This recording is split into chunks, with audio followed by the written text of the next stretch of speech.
From today on, you'll be the one taking care of Mom. Caden's wife, Bonnie, said to their younger brother Danny, forcefully pushing the wheelchair I was sitting in towards him. Wait a minute. I can't just suddenly take on that responsibility. Give me a little more time. Before Danny could finish, Caden and Bonnie got into their car and drove away. It all happened in the blink of an eye. Caden had always been somewhat indifferent. But to think that he would abandon his own mother, me. Danny's wife, Cindy, poked her head out from the room on the left side of the entrance, laughing. Caden and Bonnie really don't get it, do they? Cindy's remark made me laugh too. She was absolutely right. I'm glad we prepared for this in advance. Caden and Bonnie will soon regret what they've done. I never imagined I'd end up in a wheelchair. A few years ago, I, Agnes, had an accident on my way home from work and lost the ability to move my lower body. Since then, I've had to live life in a wheelchair. Being forced into this new lifestyle at nearly 60 was challenging at first. I was already divorced from my gambling addict husband, and both of my children had married and moved out. I didn't always have someone to rely on, which only added to my despair.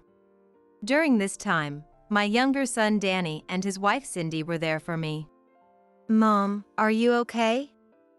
If there's anything we can do, just let us know. They would come over during breaks from their work, Danny and Cindy would say, taking care of the house. Danny, who had just started his own business and was incredibly busy, was nevertheless dedicated in looking after me. When Danny and Cindy couldn't come, they arranged for a home caregiver to ensure I was never in need. Helping a family in trouble is just what you do. That's right, Agnes. Especially in times like these, we need to help each other. We're family, after all. Whenever I felt guilty, Danny and Cindy would always respond that way. I always knew Danny was a kind soul, but his kindness became even more apparent in this situation. In contrast, there was my older son, Caden. If you're okay, then I don't need to come, right? I'm pretty busy now. When I told Caden about my new life in a wheelchair, he seemed concerned at first. But as soon as I said I was fine, he ended the call quickly. And since then, he hadn't contacted me at all. He had always been indifferent, lacking a sense of conscience. He always had plenty to say to me, and we often used to argue. I still remember how he treated me when I caught a cold and couldn't cook a meal. Mom, you always sacrifice yourself for your kids, right? Being born to a parent like you, I guess I'm just unlucky. Caden said coldly, looking down at me as I lay feverish. I can't forget the coldness in his eyes. Similar incidents had occurred several times since then. It was not surprising given Caden's nature, but it was still a shock. However, surprisingly, Caden recently started visiting home. Mom, how are you feeling? He and Bonnie would ask when they came to visit, which really took me aback. Lately, Danny and his wife had become busier as their business took off and couldn't visit as often. Seemingly aware of this, Caden and Bonnie started to come by more frequently. They helped around the house just like Danny and his wife did. It's tough for you, alone. We'll try to drop by more often, Caden said with a refreshing smile, making me wonder if he was really the same person. From then on, Caden and Bonnie indeed came every weekend. They were both kind and considerate, as if everything in the past had been a lie. At first, I was shocked by how much Caden had changed and wondered why, but gradually, I started to feel that meeting Bonnie had been good for him. The way Caden looked at Bonnie was filled with kindness. Maybe something in Caden's heart had changed during the time he spent with her. I was grateful to Bonnie for changing Caden. Mom, it's been a while. I finally managed to come. That's what Danny said when he visited after half a year. That day, Caden and Bonnie were also at the house. Although I was delighted to have the family together, the expressions on Caden and Bonnie's faces were stern. You hardly cared about Mom until now, yet you show up like this. Caden snapped as soon as he saw Danny. I wanted to come, but I've been busy with work. I'm sorry. Are you saying we're just sitting around? Even though we're busy, we make time to come here. How can you say something like that? Danny looked downcast and muttered, I'm sorry. Danny and Cindy were really supportive after the accident. My gratitude doesn't change just because they couldn't come for a while. Moreover, I question whether Caden, who didn't visit at the time of the accident, has the right to blame Danny. Caden's rant didn't stop even as Danny apologized. If you were worried about Mom, you'd make time to come, no matter how busy. Showing up now. You're not here for the insurance money, are you? Enough! I shouted. I couldn't bear Caden's baseless accusations. My outburst silenced Caden. But of course, the atmosphere turned sour. Danny and his wife helped with the household chores as usual, but they seemed uncomfortable throughout. It must have been very awkward for them. Despite coming all the way here, Danny and his family left in a hurry. The long-awaited reunion ended in disappointment. I can't believe they came all this way just to leave. I muttered, causing Caden to look angry.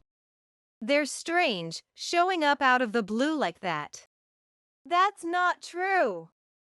Before you and Bonnie started coming, Danny took great care of me. I retorted, and Caden just scoffed. Maybe that's their strategy? I asked what he meant, but Caden didn't answer. Instead, Bonnie spoke up. Caden is just worried. Even if it's not about the insurance, it's strange that Danny and Cindy would suddenly start coming around. Maybe they're planning something? Bonnie seemed to agree with Caden, who nodded.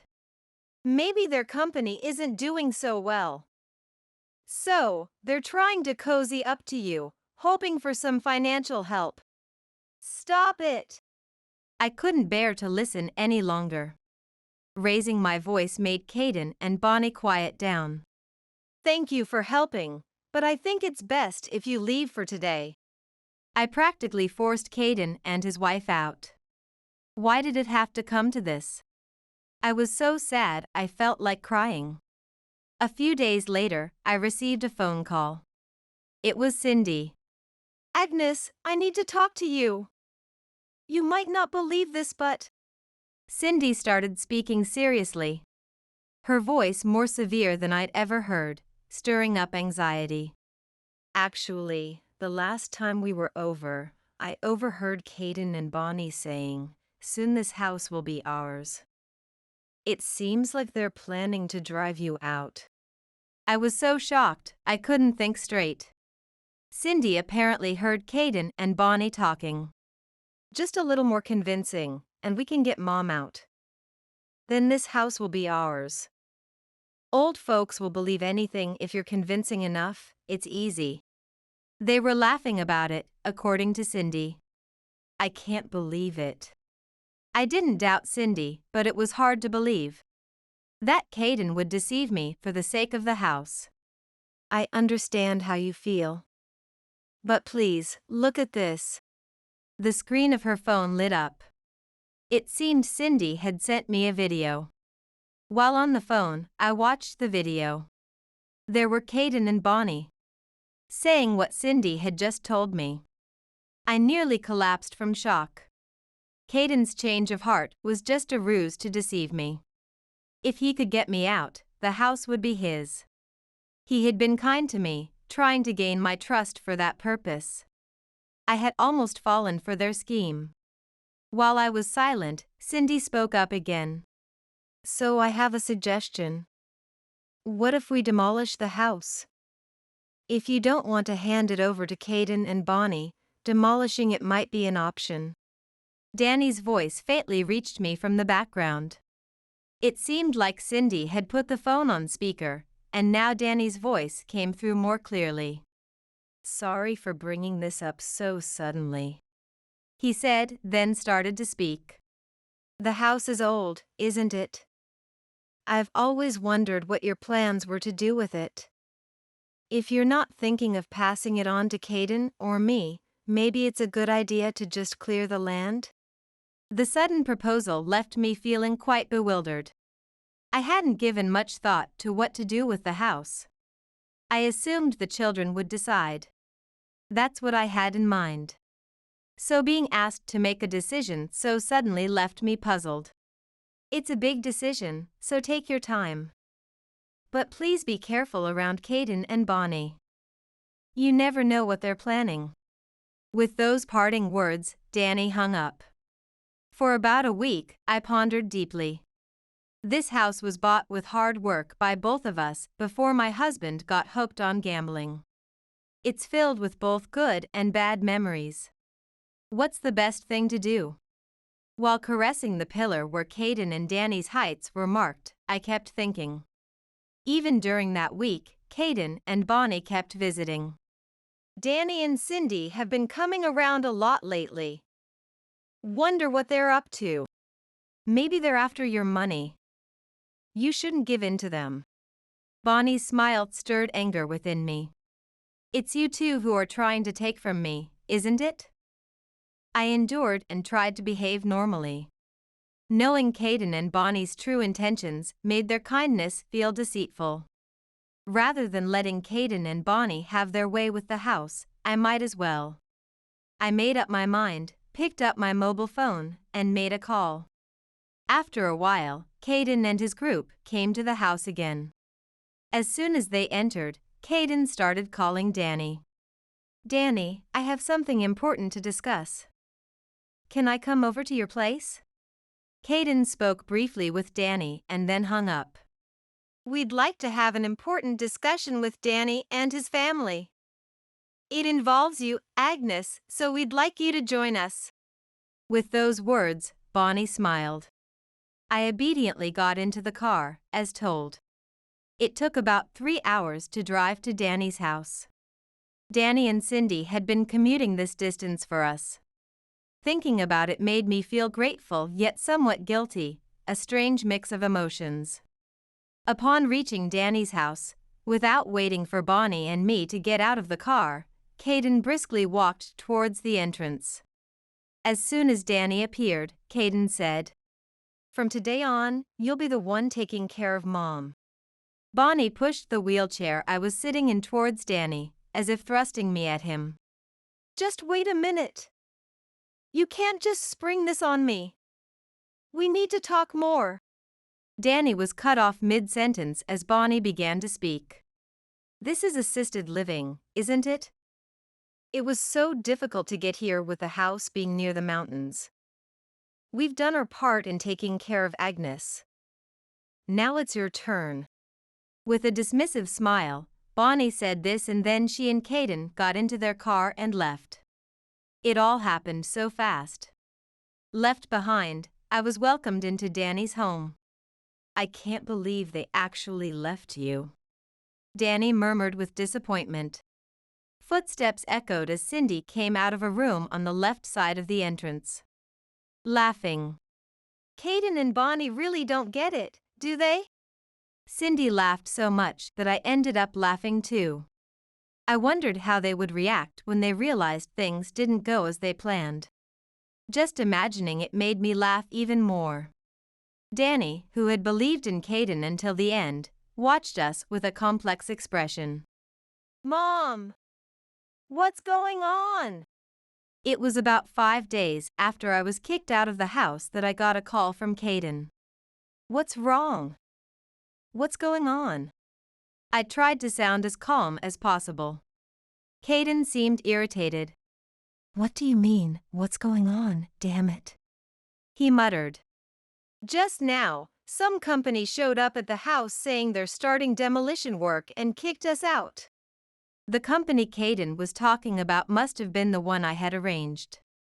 Following Danny's suggestion, I had decided to demolish the house. I had managed to complete the procedures before Caden and his wife could take over, feeling relieved, but then they showed up.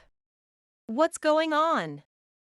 We were planning to live in that house. We even gave up our apartment. What are you going to do about it? It turned out that Caden and Bonnie, after kicking me out, had moved their belongings into the house and started living there. But today, they were relaxing at home when the company arrived and were unceremoniously kicked out. I have no idea about that. I just decided what to do with the house and chose to demolish it. Caden, infuriated by my calm response, started yelling over the phone. Don't mess around! That house is mine too! Don't do whatever you want! Who's the one being unreasonable? Kicking me out of the house and trying to make it your own. That house was bought with hard work by me and Dad. I'll do what I want with it. I shouted this into the mobile phone and then hung up. After that, Caden kept calling and emailing me. I was taking care of you. The least you could do is give me the house. When I received that email, I felt unbearable anger. I appreciate the help you gave. But that's separate from the house. I don't want to see the face of someone trying to deceive their parent. I don't want to see your wife's face either. Goodbye. That was my reply. Before Caden could contact me again, I set my phone to block his calls. Unable to reach me, Caden apparently visited Danny's house several times, but no one was there anymore. We had already moved. Lost and without options, Caden eventually left. When I told Danny about my decision to demolish the house, he made another suggestion. Cindy and I were talking, and we were wondering, Mom, would you like to work at my company? I was taken aback by Danny's sudden offer. That's a generous offer, but are you sure? Our company's administrative department just had a vacancy. It was unexpected, and we haven't even posted a job listing yet. You've always worked as an administrative officer, Mom, so it seemed like a perfect fit. Danny added that, of course, it was only if I felt comfortable with it. I gladly accepted. If I was leaving this home, I needed to find a new job anyway. But at my age, and in a wheelchair, finding work wasn't going to be easy. Danny's proposal was a blessing. And if you're as okay with it, how about moving in together? Cindy continued speaking, oblivious to my astonishment. I've always known we'd live with you one day. That's what Danny told me before we got married, so I was prepared to move in together. I was surprised to learn this new information. I had no idea Danny and Cindy cared for me so deeply. Moved by their kindness, I felt tears welling up. Thank you. I whispered, my voice breaking. You've always worked hard for the family, Mom. Seeing how hard you worked, I always vowed to repay you someday. So please, don't ever think you're a burden to us. Danny said, a bit embarrassed. His unchanged kindness since he was a child made me feel that all the struggles were worth it. After moving to Danny's house, we soon relocated to a new home. Danny's current place was rented, but he had recently built a new house. I wanted to surprise you, so I kept it a secret, Danny said with a smile. I was constantly amazed by Danny and his family. Mom, you don't have to go to work, so please take care of the house. With a gesture of apology, Danny hurried out. Apparently, they had just received a large order. Even though it was a weekend, Danny had to go to work. Cindy, my grandchild in my arms, and I waved goodbye as Danny rushed off. It's been a little over a year since that incident. In that time, Danny and Cindy had a beautiful child, and Cindy is now focused on parenting. The baby's big eyes are just like Cindy's, and the mouth is a spitting image of Danny. The baby has the best features of both, a truly adorable face. Raising a child now is different from when I did it, everything is more convenient, and with 3 adults around. It's easier to give the child undivided attention, creating a loving and peaceful home. I look forward to watching my grandchild grow, and I'm enjoying my current job. I can't afford to tire out yet. Holding my grandchild, that's what I thought to myself. Hey, Mom, what's up with dinner? Finished cleaning yet? You better hurry up or Morgan will be back home. Kyle and Allison addressed me for the first time in months. In the cluttered living room, there I was, feeling under the weather. Something in me just snapped. Kyle and Allison, looking at my silence, laughed mockingly. I doubt I could ever forgive them, even if they apologized. To ensure they thoroughly reflected on their behavior, I decided to give them a taste of their own medicine, and then some. My name is Michelle, I'm 53. A housewife. I married Morgan, who is 5 years my senior, when I was 24. We had a daughter and a son. Our daughter Olivia is now 27. She married a guy she had been dating since high school and is now busy raising her kids. Our son Kyle is 25 and is set to get married next month. Both our children are starting their own happy lives, and I finally felt a sense of relief, like my parenting duties were truly winding down. But there's a bit of unease. It's about Kyle's fiancée, Allison. Allison and Kyle started dating about a year ago. But right after they began dating, Allison practically moved in with us. There was no formal introduction when we first met. Before I knew it, she was staying in Kyle's room, and naturally joined Kyle at the dining table, eating the meals I prepared. At first, thinking we might get along, I struck up a conversation with Allison during one of our meals. Allison, when do you have a day off? How about we cook together next time? At that point, I somehow sensed that Kyle would end up marrying Allison, so I asked. I thought building a comfortable relationship where she didn't feel obligated around us was best. But my concern seemed nothing but a nuisance to Allison. A day off to do chores? Me? Allison responded grumpily and fell silent. Mom, Allison isn't my wife yet. It's insane to make her do chores. Kyle also got angry and blamed me. I didn't mean it like that. I just thought it'd be nice to do something together. I'm sorry. Everyone wants to relax on their days off, right? I hastily apologized and chuckled, but Allison's sullen expression never cleared. But with the wedding set, Allison was becoming part of our family. It seemed there were disagreements between the two during wedding preparations, as I could hear them arguing from Kyle's room, but somehow they were making progress. Despite my expectations of them moving out after getting married, it seemed they intended to continue living with us, so not much would change. The wedding went off without any major issues. However, I learned then that Allison had quit her job. I thought it would have been nice to know that beforehand, as I kept smiling throughout the wedding. But on the flip side, maybe this meant she'd start pitching in with the household chores. After things settled post-wedding, I approached her about the household duties. Allison, I'd like you to start helping with the chores, just with what you can handle for now. It's also so you can quickly learn where everything is. It's for your own convenience too. But Allison didn't seem to change after the marriage.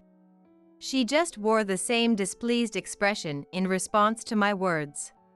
Mom, you're rushing things. We're still newlyweds. Newlyweds, sure, but you've been living in this house for a year now. I'm not asking you to do everything all at once. You've quit your job, so I'd think you'd have some time for chores. Allison's sullen face and Kyle's reproachful words irked me, and I responded a bit sharply. Kyle is working too. But he hasn't contributed a single dollar to the household. And of course, that didn't change after Allison moved in. Kyle looked awkwardly at Allison in response to my words, but Allison just kept her face stern and glared at me. Well, you can start with vacuuming or cleaning the shower room. We're family now, so let's cooperate. That's what Michelle is saying. Morgan backed me up, speaking to Kyle and Allison. With Morgan's support, I thought things would start to improve, but I was perhaps too optimistic. The next day, Kyle and Allison began treating me as if I were invisible.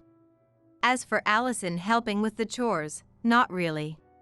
At most, she started putting away their laundry after I washed and cleaned it. Of course, Morgan was just as perplexed about it as I was. I can't understand what these fools are thinking. I'll talk to Kyle about it. And he did talk to Kyle.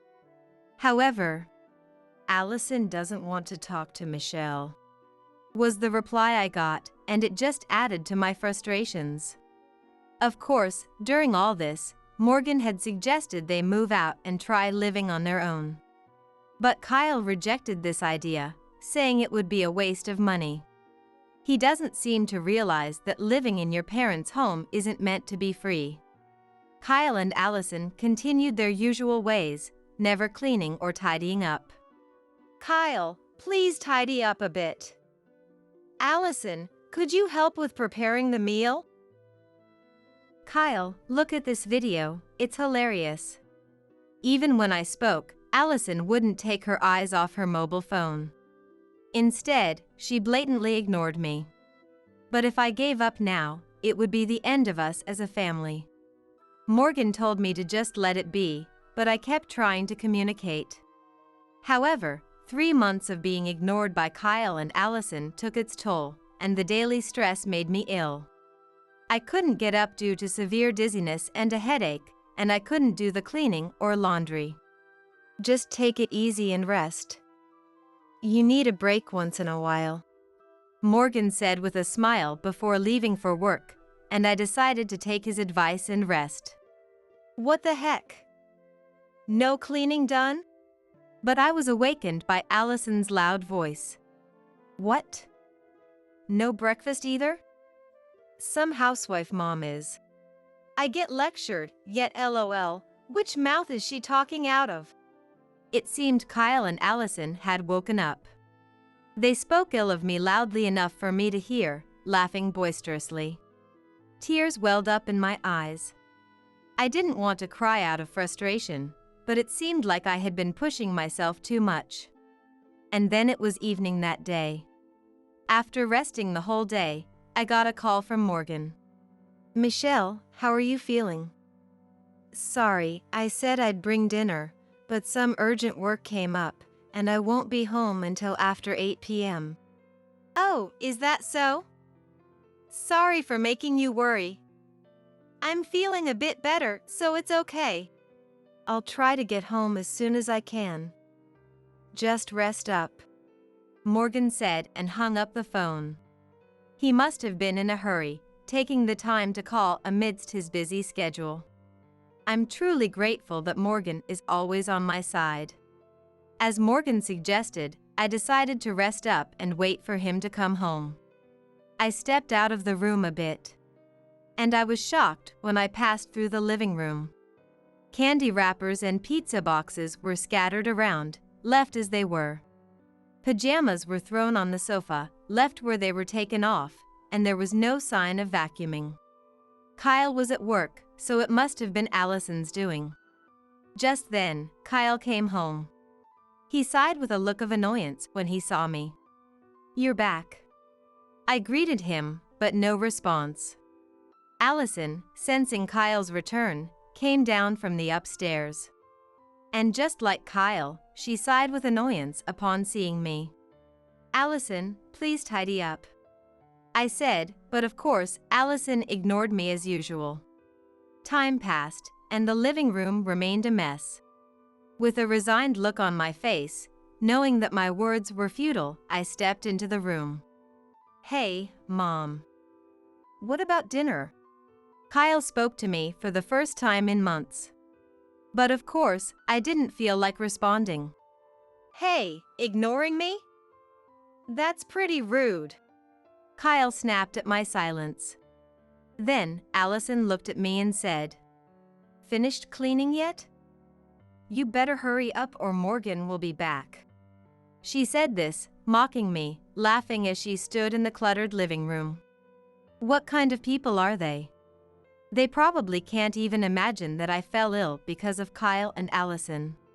Seeing me stunned, the two of them laughed, and I reached my breaking point.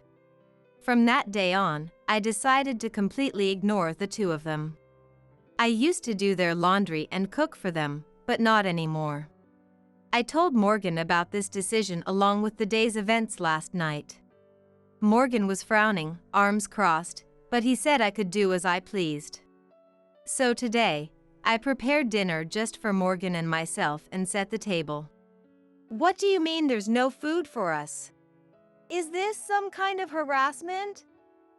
That's really mean." Kyle was furious as soon as he saw the dining table. Allison seemed angry too. But I had no intention of responding. Coincidentally, it was Kyle's favorite gratin since childhood, but I doubt I'll ever make it for him again. Morgan didn't respond to Kyle or Allison's words either. Seeing our reaction, Kyle clicked his tongue and headed to the kitchen to search for food. That's when Morgan spoke up. "That instant ramen costs $3 a piece." Hearing that, Kyle looked up. "What?" he exclaimed. "What do you mean?" "It means exactly that. It's bought with my money, Michelle got it. If you're not going to do chores or contribute to living expenses, then pay for each item." I was surprised. Morgan is very kind. He's always been that way, both towards me and the kids. I appreciated him getting angry after yesterday's talk, but I didn't expect him to be this strict with Kyle. Using the shower is $5 per person, and sleeping here is $10 per night. If you want Michelle to cook for you, it's $8 per meal. I have more to say, but if you can't cooperate as a family, at least pay those amounts. Kyle clicked his tongue at Morgan's words and threw the instant ramen he was holding in frustration. Allison then spoke up. "Are you serious? Charging your own family money?"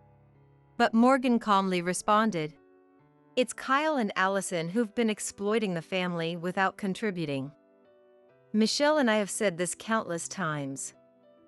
We even suggested dissolving the cohabitation.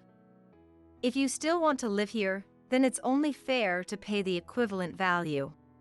Allison was speechless, probably unable to refute his logic. But she bit her lip. "Ah, you can use the kitchen and fridge. For now, you don't have to pay utilities. Just make sure you clean up after yourself. And buy your own groceries." Kyle was red with anger. But like Allison, he seemed unable to say anything in response. "This is ridiculous. I can't believe this. Are you kidding me?" They spewed childish insults and, stomping like children, returned to their room. Morgan and I exchanged glances and couldn't help but laugh. But their silence only lasted that day.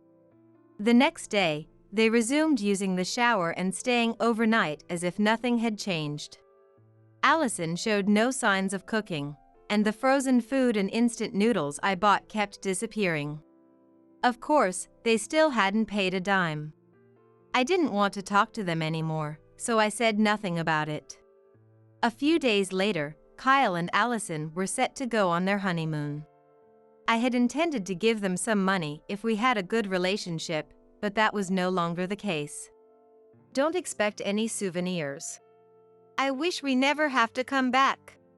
Their mood seemed lifted by the trip, and they even started complaining to Morgan. "Well, you don't have to come back if you don't want to," I blurted out unintentionally. Hearing that, Allison glared at me with a sullen face. Despite their own words, I was amazed at their attitude as they left with their large suitcases. Once I confirmed they were away from the house, Morgan and I sprang into action. A moving company would arrive in a few hours. Yes, we decided to move out of the house while they were away. We had reached our limit of tolerance for living together. Despite our efforts, Kyle and Allison only depended on us and took advantage. We thought it better to just get rid of such a house. Kyle and Allison had been ignoring me all along. Morgan and I decided, ignoring them in return, that this was the best course of action. Our destination was Olivia's house. Olivia, aware of Kyle and Allison's terrible behavior and their treatment and insults towards me, had been inviting us over for a while. But it wasn't satisfying to just leave and let them take over the house. So we came up with a plan to sell the house and land while they were away. The new owner was already decided, and we had made the contract long ago. While our belongings were being moved out, a demolition company also arrived. Everything in Kyle's room was arranged to be disposed of. Important items and a few days' worth of clothes would be with them on their trip, so it wouldn't be a problem if they were gone. With the contracts signed and neighbors notified, we started the demolition as soon as the house was emptied. It was a house we lived in for a long time, but the feeling of liberation far outweighed any sentimentality. Michelle, shall we go? Let's go. Leaving the rest to the demolition crew, Morgan and I got into the car.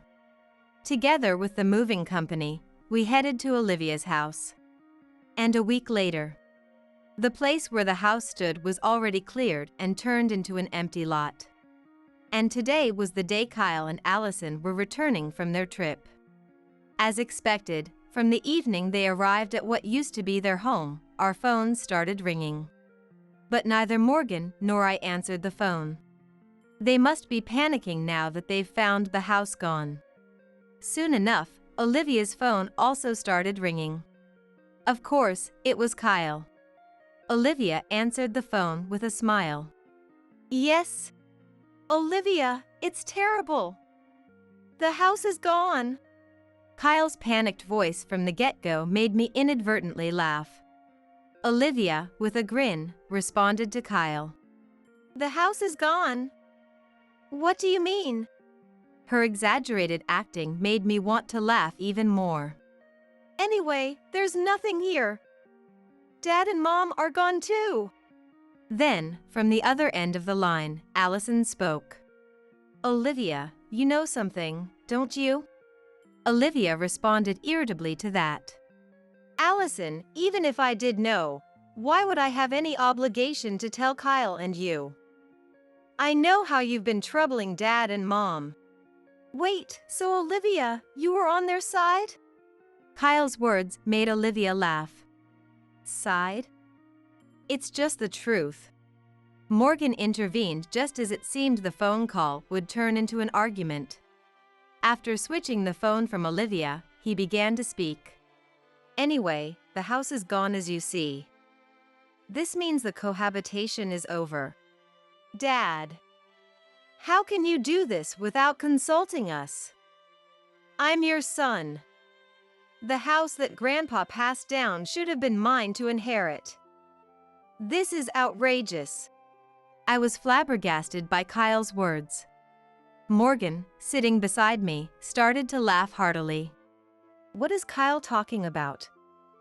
That house and land are in Michelle's name. There's nothing I inherited from Dad to pass on. There's nothing to give to Kyle.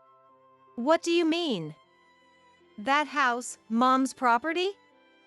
I've never heard of that. Kyle was freaking out on the other end of the phone. He apparently didn't know. That land was bought with the money I saved and invested before I got married. Morgan and I lived in an apartment for a while after getting married, but the investments went well, and the money kept growing. So, before the kids started elementary school, we bought that land and house. Although they are now in a facility, we had even called the in-laws' house to live together when the kids were young. Kyle, having lived in that house since he was little, must have mistakenly thought it was originally owned by Morgan's dad. Of course, we never hid the fact that the house was in my name. Only Olivia knew about it. Kyle and Allison should reflect on the current situation as a result of their presumptions, lack of effort, and not valuing me.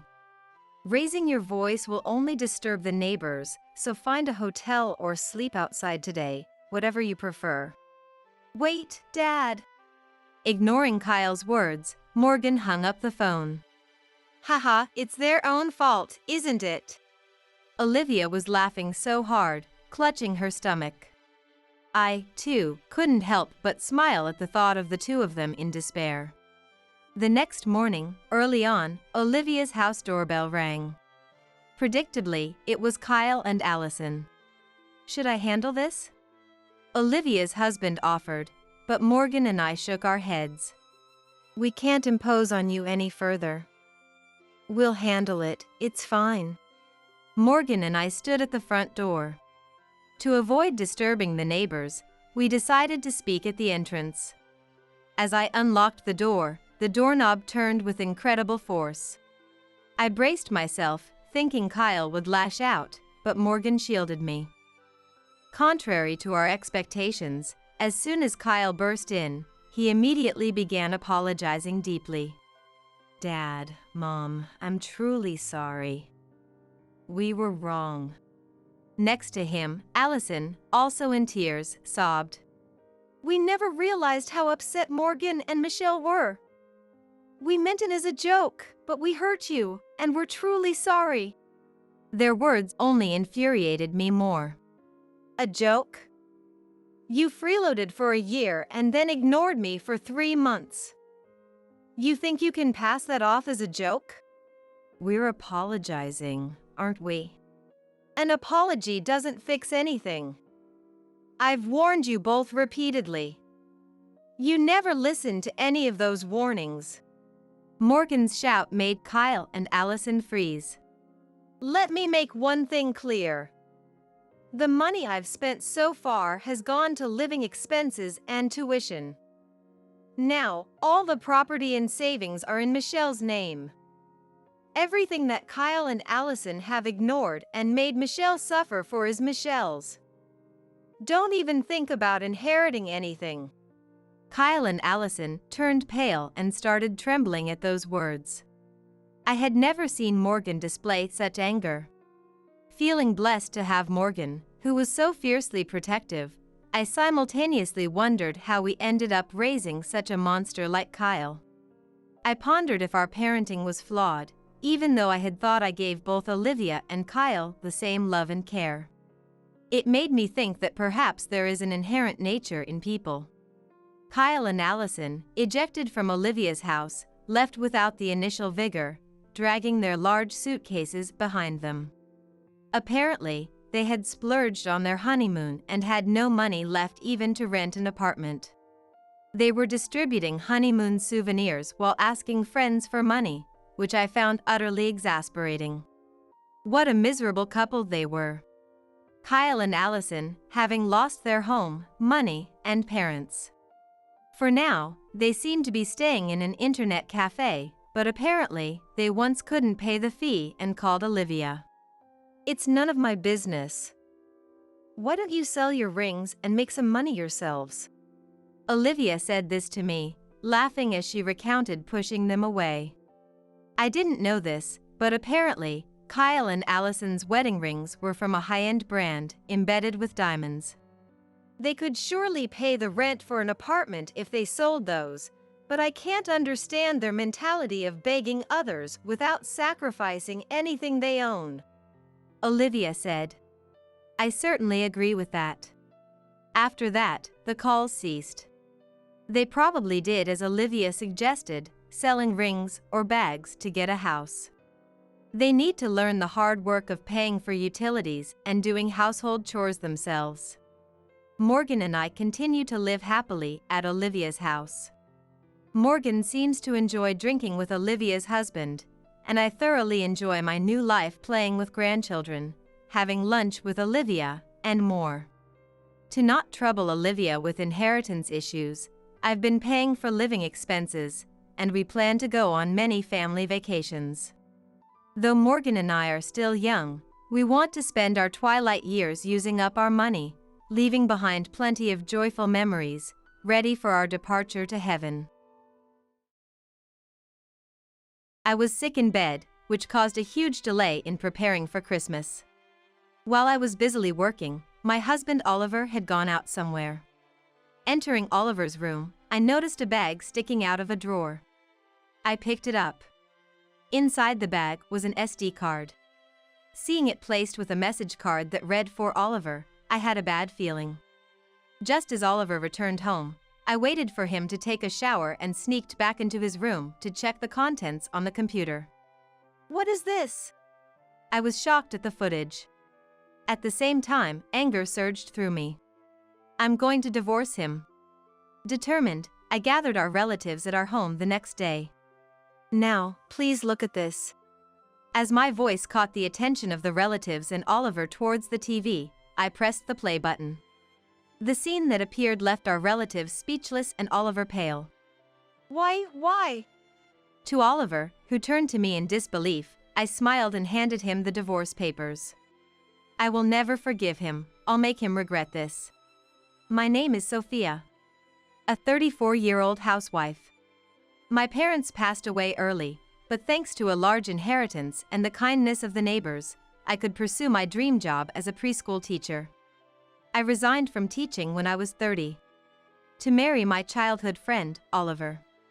The catalyst for our relationship was my parents' accidental death. Being a high school student and facing college entrance exams, I didn't want to move. I was determined to attend the college my parents had supported. However, my relatives, eyeing the large inheritance left by my parents, tried to take me in. Almost strangers to me, their intentions felt creepy. Oliver, my husband-to-be, shooed these relatives away when I was vulnerable from losing my parents. Oliver, the eldest son of our neighboring family, was like an older brother to me. In front of the relatives, he declared, "We'll take care of her. We have permission from my parents, so no complaints. Sophia will be my wife in the future." Surprised by Oliver's words, who I had always seen as a brother, he turned out to be serious, confessing his feelings later. His earnest nature and the security he provided became my solace, and we started dating. Oliver always prioritized me, and eventually, I genuinely fell in love with him. When I became comfortable in my job as a preschool teacher, he proposed. I meant what I said when we were students. My feelings haven't changed. I will make you happy, marry me. Absolutely. Overwhelmed, I accepted his proposal with tears. Telling his parents, they rejoiced, and we celebrated that night. After marrying and 2 years of marriage, I retired to become a housewife. Oliver had requested me to become a housewife, something that triggered this change. Though it was sad to leave my dream job, I decided to focus on having children and use my experience in parenting. Oliver has a younger sister. Emma, my sister-in-law, was my classmate since kindergarten. She was also my best friend and colleague at the childcare center. Emma had mixed feelings about me marrying Oliver. That is because she and Oliver don't get along. Oliver has always been kind to you, but unreasonable to me. Really? Absolutely. I often listened without arguing, as Emma insisted.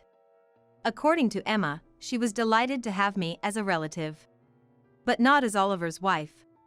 Pretending to lament, she often complained about marrying her disliked brother. From my perspective, though Oliver might be somewhat cold to Emma, it was clear they were still connected by blood. However, Emma didn't seem to think so, often showing dissatisfaction when I suggested this. Sophia, you say that because you don't know Oliver's true face. I wonder. I always responded, doubting Emma's claims. Looking back, I regret not paying more attention, but at that time, I thought it was just sibling dynamics. But even after 5 years of marriage, we didn't have any children.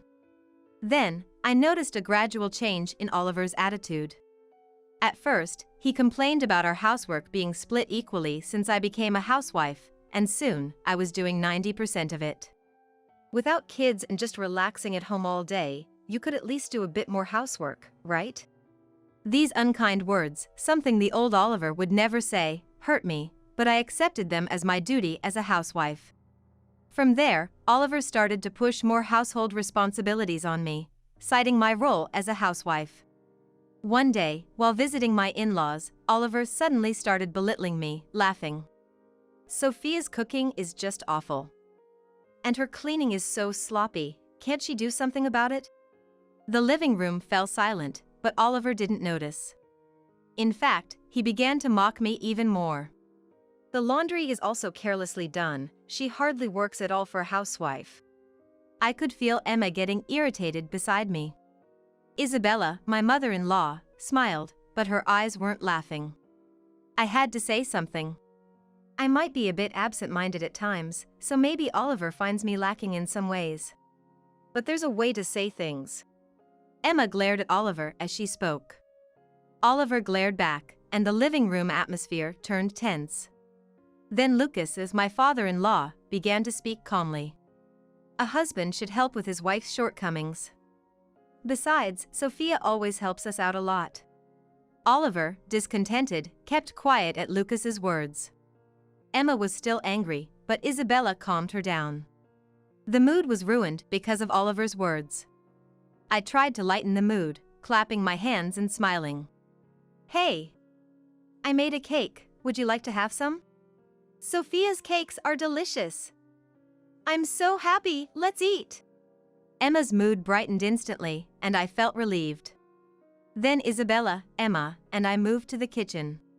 "Sorry about Oliver earlier.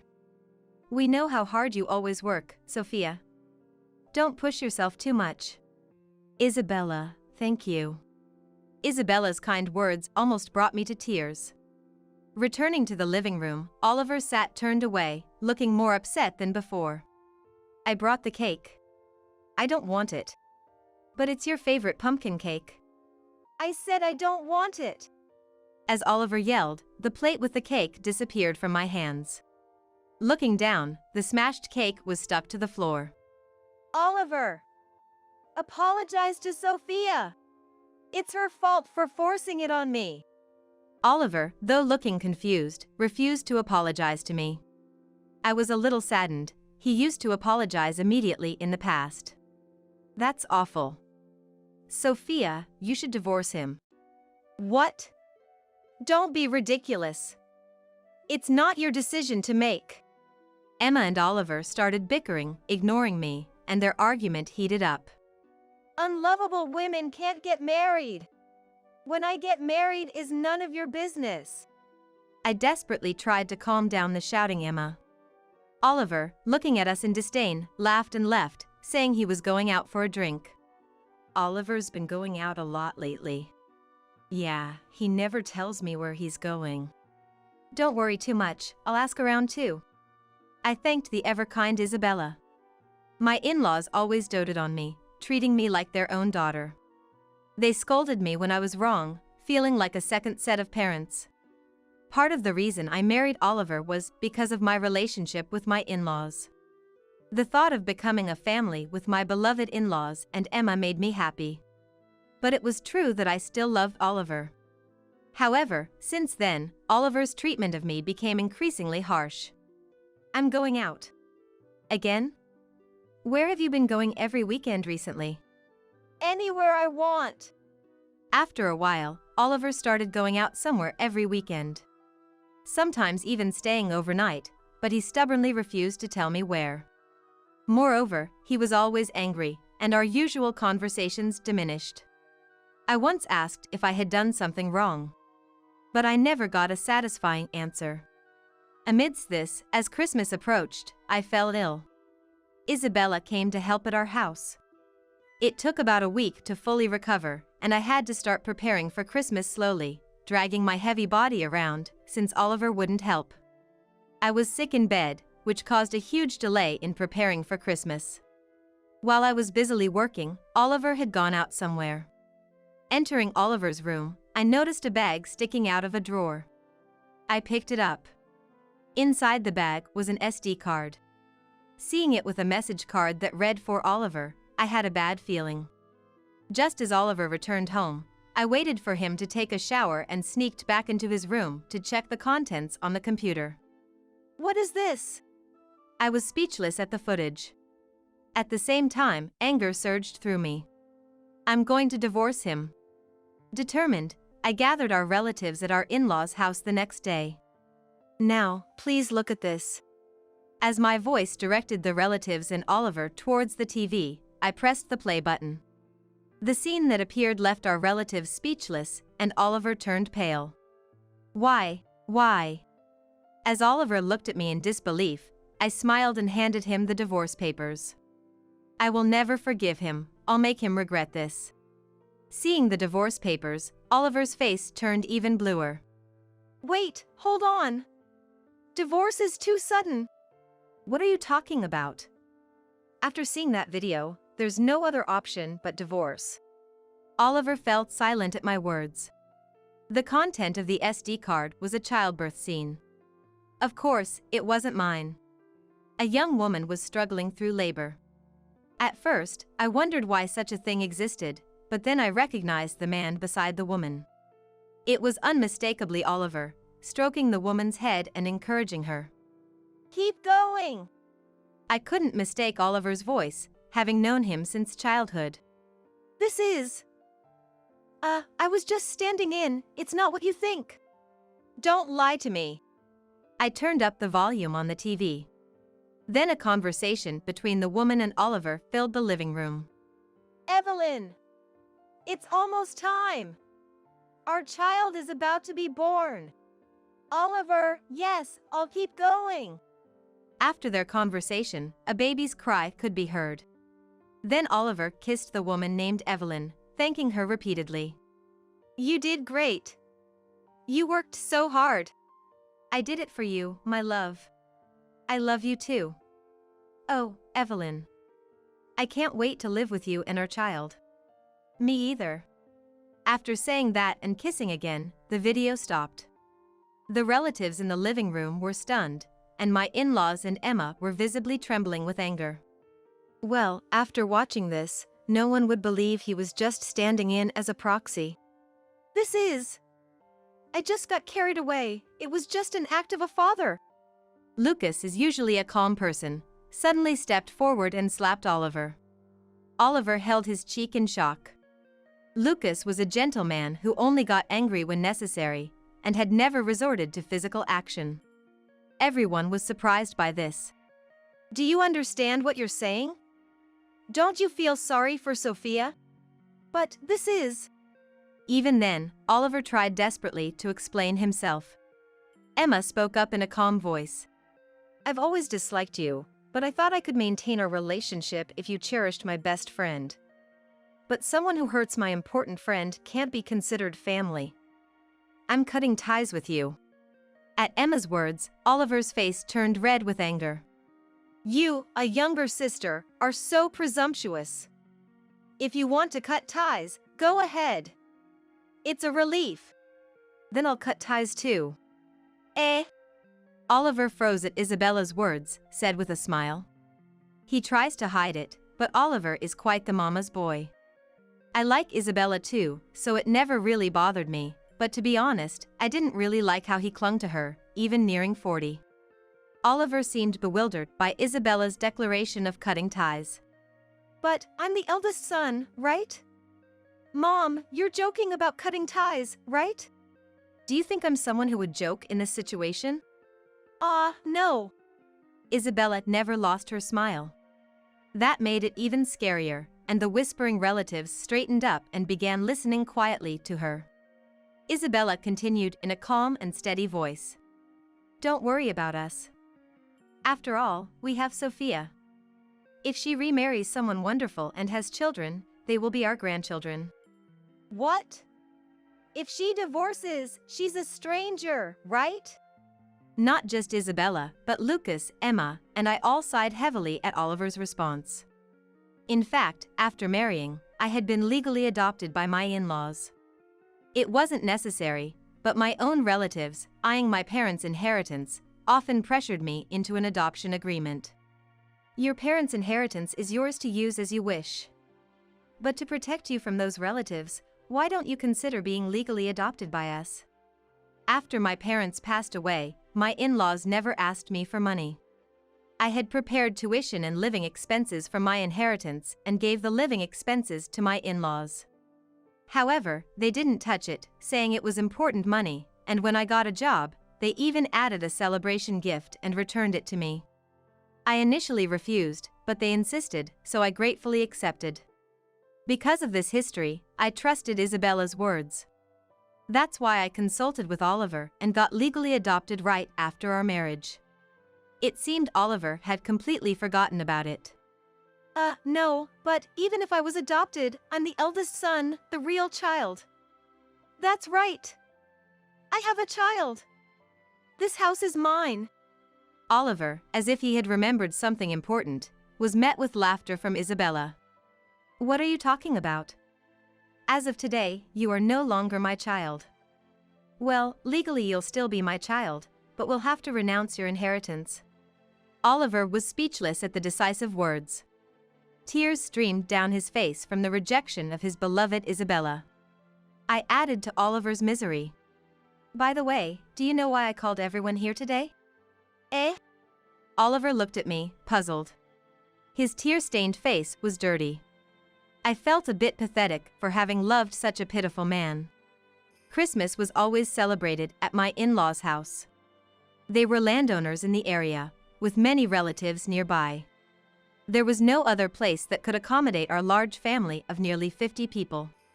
But this time, we limited the number of people, having only families with children come from the relative side. So, there were only about 20 people in the living room, half of the usual number. It seemed Oliver hadn't even noticed that. After I pointed it out, he finally realized. There are no children? But I hear crying. Are they in another room? Oh, actually, we have a guest today. Please, come in. At my words, Emma stood up and opened the door at the back. There stood Evelyn, confidently with a baby in her arms. Evelyn stood there, holding the baby. Her demeanor saying she belonged and was welcomed. Nice to meet you, Isabella. I'm Evelyn. This is Liam, our son, the fruit of my love with Oliver. Evelyn said this cheerfully, but Isabella frowned. Though behind a door, she must have heard the conversation. But then I noticed the earphones in Evelyn's hands. Were you listening to music in the next room? Yeah, I was bored. Evelyn's attitude towards Isabella was starkly indifferent. She acted as if she was the rightful wife, and I was irritated, but realized she would soon be. Do you know why you were invited today? Isn't it because you're getting a divorce? And then I'll be Oliver's wife. We have Liam too, so it's a celebration, right? Her naive thinking made me sigh. In this atmosphere, thinking it's a celebration is just unbelievable. Oliver was frozen by the suddenness of it all, but seeing Evelyn's cluelessness seemed to bring him back to reality. Evelyn, we're in the middle of a difficult conversation. I'll contact you later, just wait a little longer.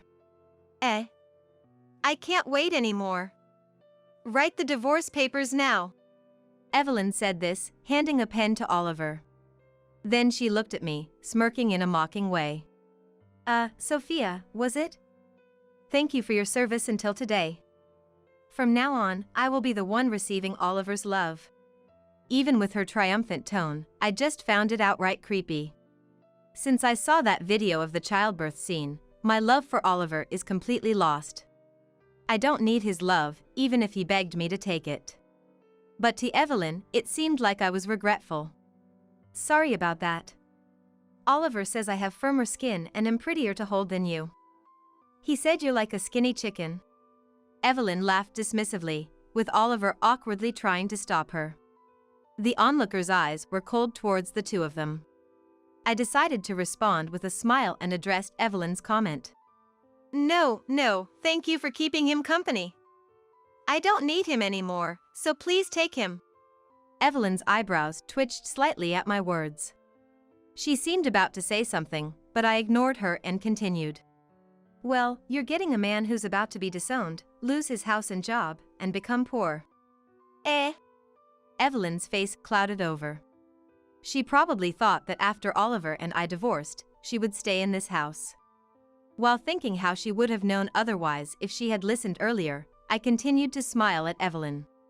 Oliver, wait. Sophia's the one leaving, right?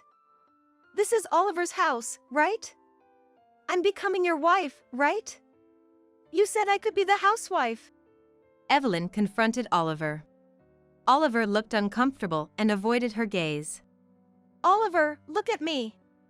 What are we going to do? I quit my job, remember? You said Liam could stay with Isabella and we'd live in luxury. Evelyn started to freak out, scratching her hair.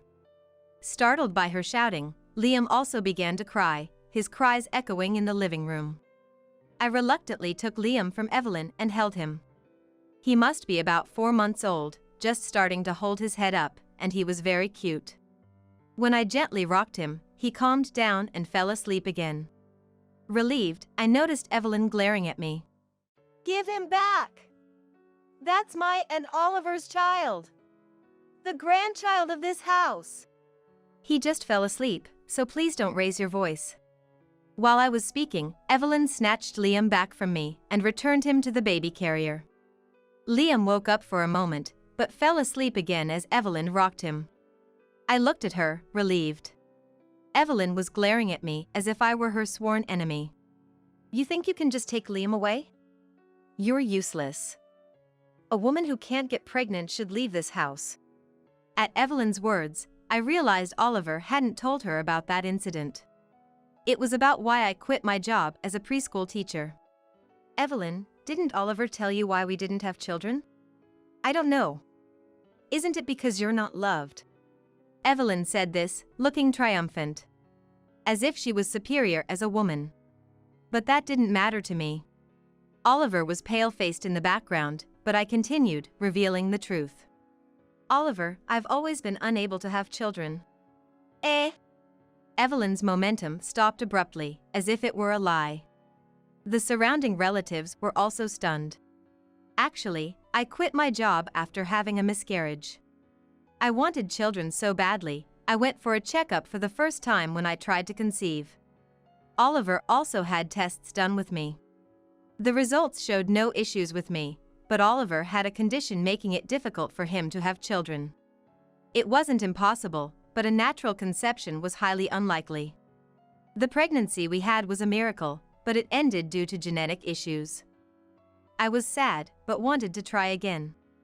Oliver felt the same, so we started fertility treatments. Fortunately, there was still plenty of inheritance left, so I quit my job on Oliver's suggestion, to focus on my health. However, we saw no success with the treatments, and when we started considering adoption, Oliver became reluctant. Looking back, he probably started his affair during our treatments, and Evelyn's pregnancy came to light around the time we talked about adoption. Evelyn turned pale upon hearing this and looked at Oliver. So, Evelyn, is Liam really Oliver's child? It's not impossible, right? Our love. Her talking about love at this point was just absurd. I smiled and said again. That's why I said, natural conception is almost impossible. But. Evelyn was flustered, trying to make excuses. Emma cut her off. Stop lying. You're my friend's wife, right? What? Oliver looked at Emma, wide-eyed. Emma nodded at me and showed Evelyn her mobile phone screen. It showed Evelyn and Liam, a man, and a 4-year-old girl I didn't know. I had contacted Emma after watching the video the day before. Emma recognized Evelyn from the photo on SNS, belonging to a man she knew. I knew it was Evelyn by her name and face. We work at the same place and talk often. You're married? Oliver asked, but Evelyn didn't answer. Her expression confirmed Emma's words were true. It was a shotgun wedding, right? No talk of divorce, and this photo says Liam is that man's child. No. True love, huh? Pretending your husband's child is another man's, to switch to a richer man. Is it the money you love? Emma looked down on Evelyn with disdain. Evelyn, red-faced and shaking, didn't know how to respond and just looked down. By the way, I've called that man, he'll be here soon. No! It was just a moment of weakness. Please don't tell my husband. It's too late for that. At Emma's words, the doorbell rang, and Evelyn collapsed in despair. A relative opened the door, and Evelyn's husband, Henry, came in. He saw Evelyn and immediately shouted in anger. You've been cheating on me? What were you thinking? It's not like that. It's a misunderstanding. I heard everything on the phone. Realizing there was no escape, Evelyn froze in tears. Henry took Liam from her and stood up.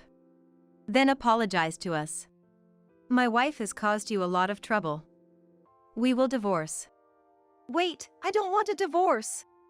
Henry looked down on Evelyn coldly. You promised to stop after the affair 3 years ago. And you continued. I'll raise the child. You won't see him again. We were shocked by Henry's words. I couldn't believe that even though he had noticed it once, he continued to do it behind the scenes. Such audacity to claim a momentary lapse. 3 years ago, huh?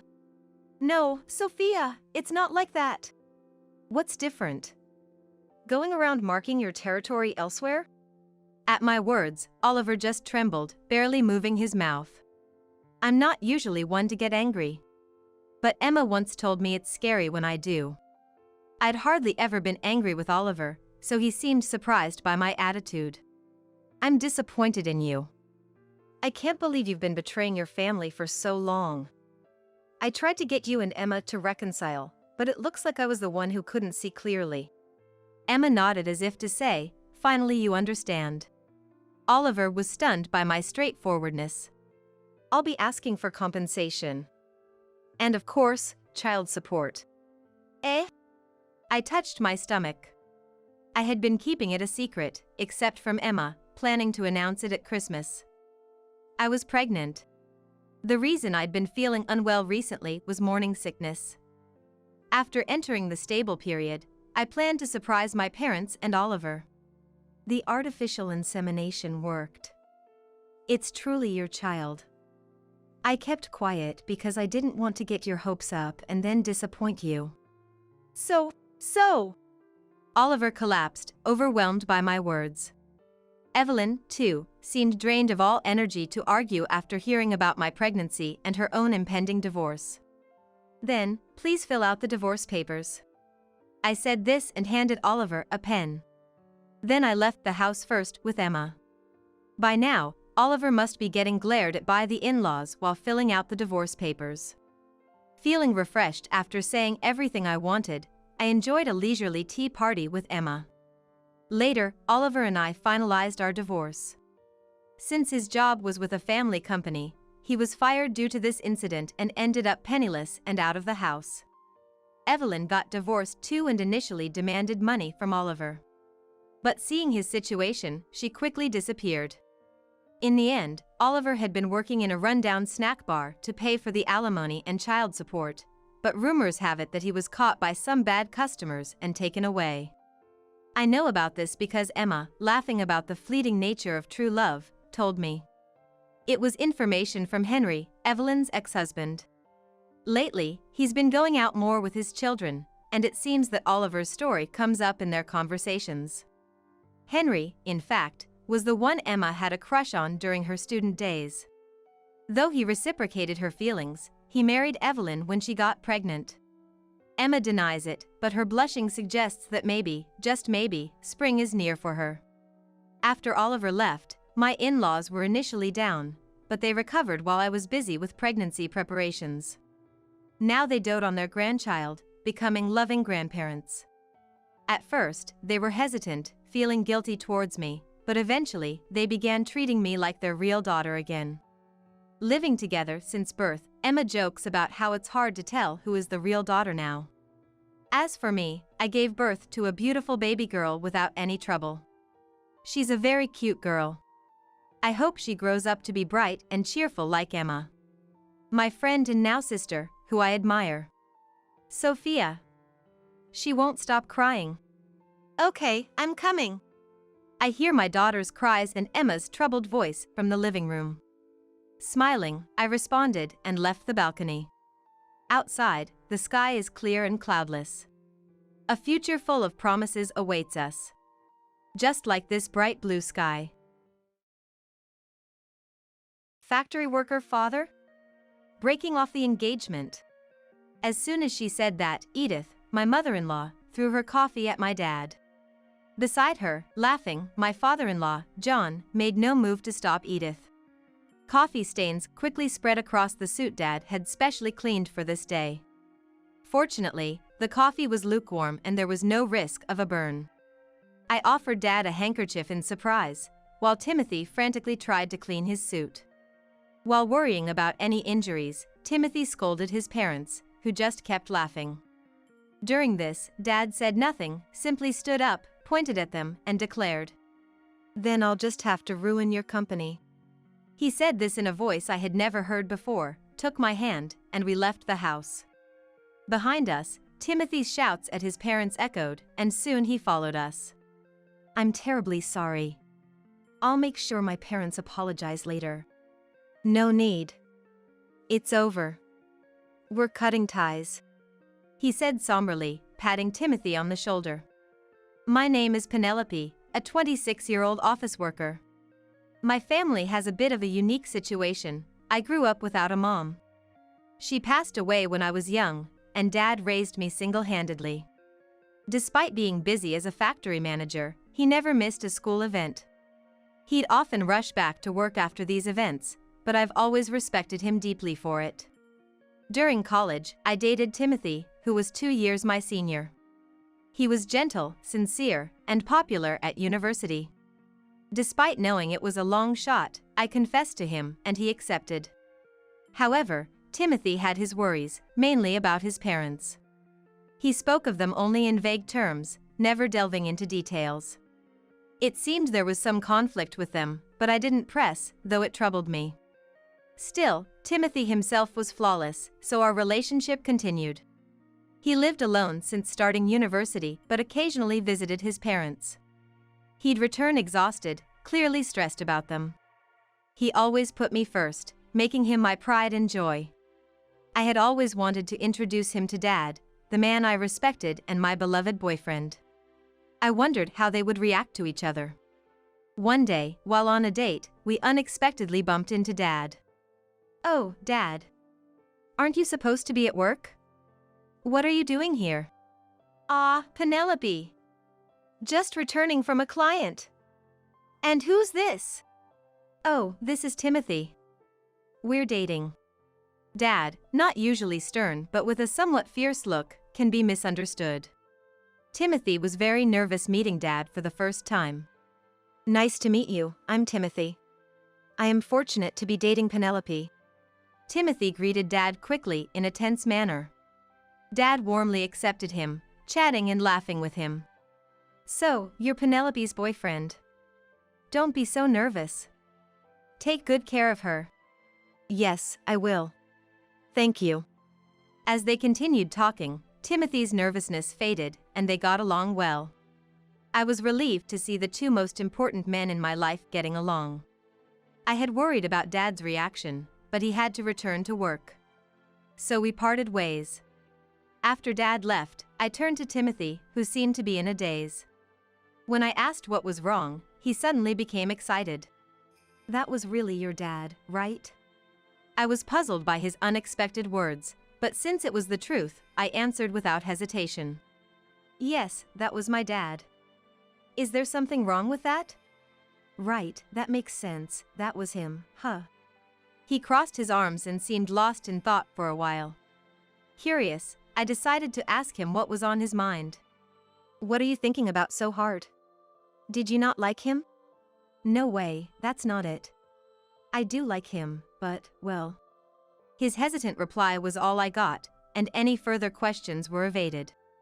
I became anxious as he wouldn't tell me the reason. I wondered if, despite his words, he actually found it hard to get along with my dad. And so, I began to worry unnecessarily. A few days later, Timothy called me out, saying he had something important to talk about.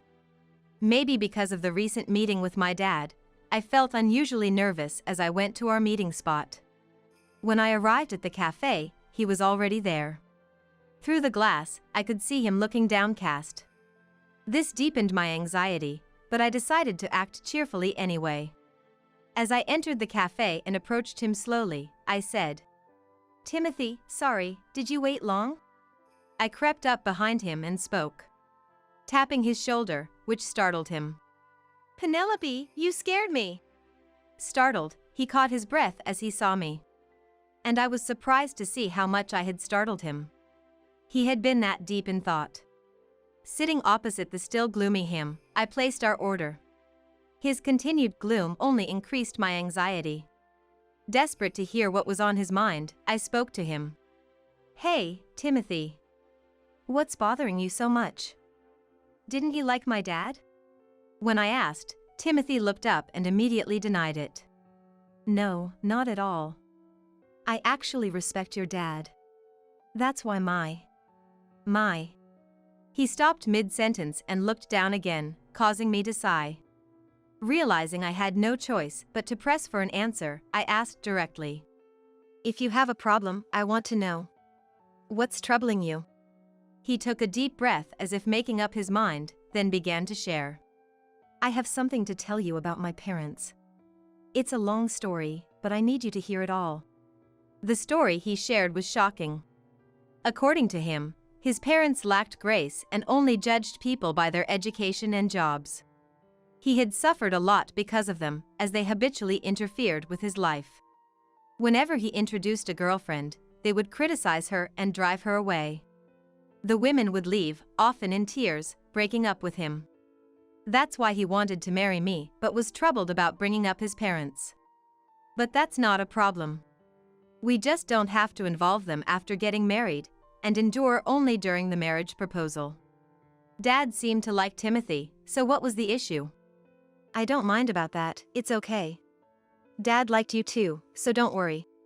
"Really? That makes me happy.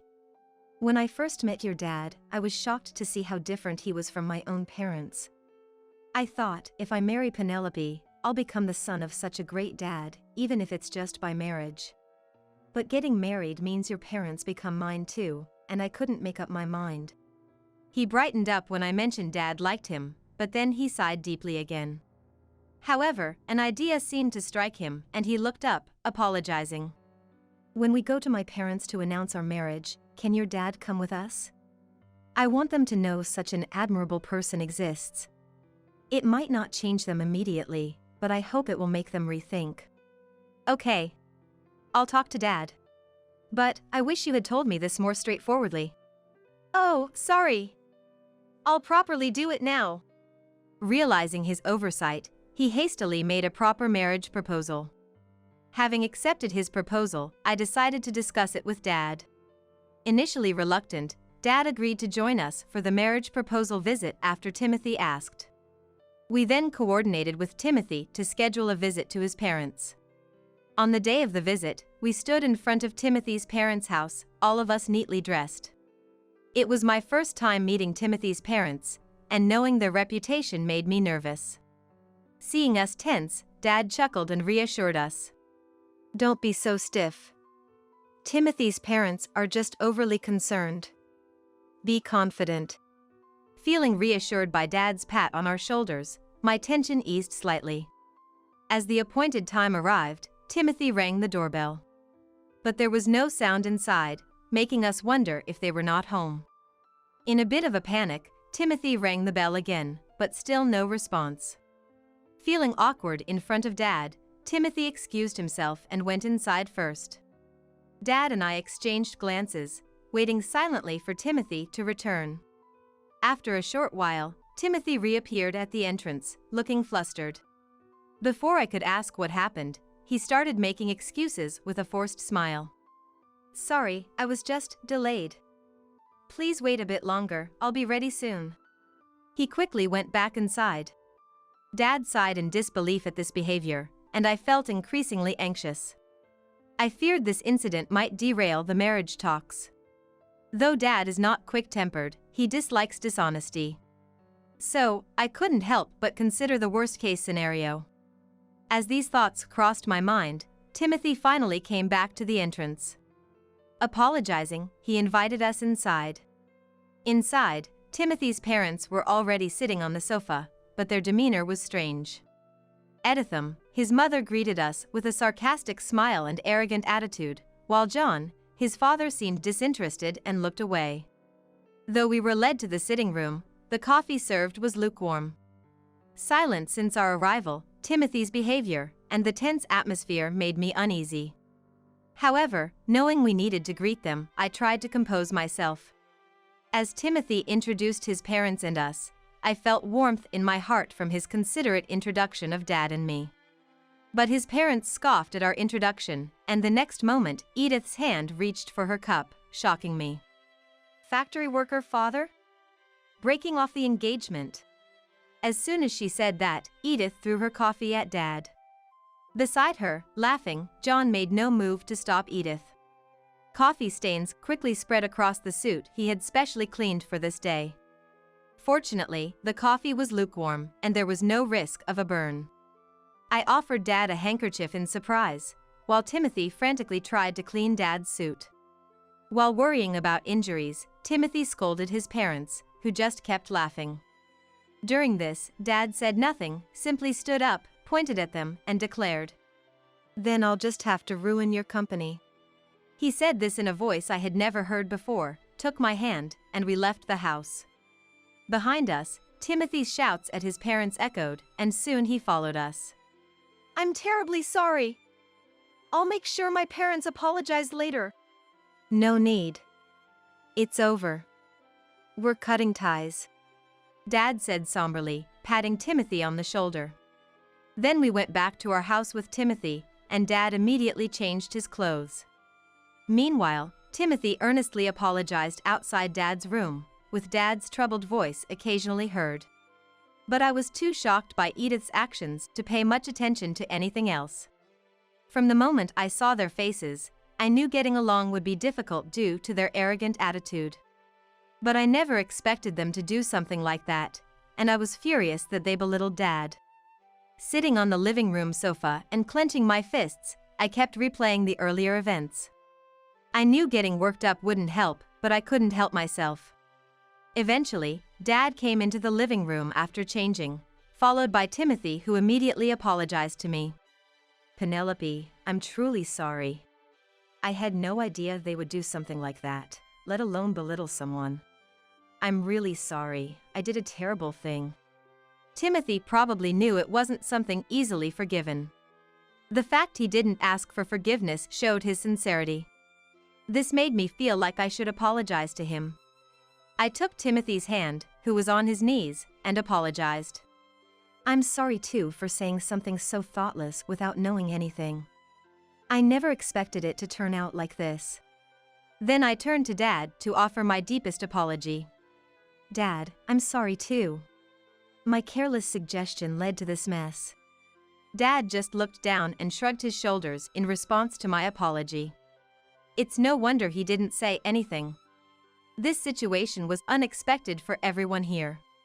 But this meant his earlier words might actually come true. I decided to ask him directly about his intentions. "Dad, what you said to them earlier, was that true? Are you really planning to ruin their company?" In response to my question, Dad looked at Timothy and then nodded firmly. "Yes, it's true. I do intend to do it.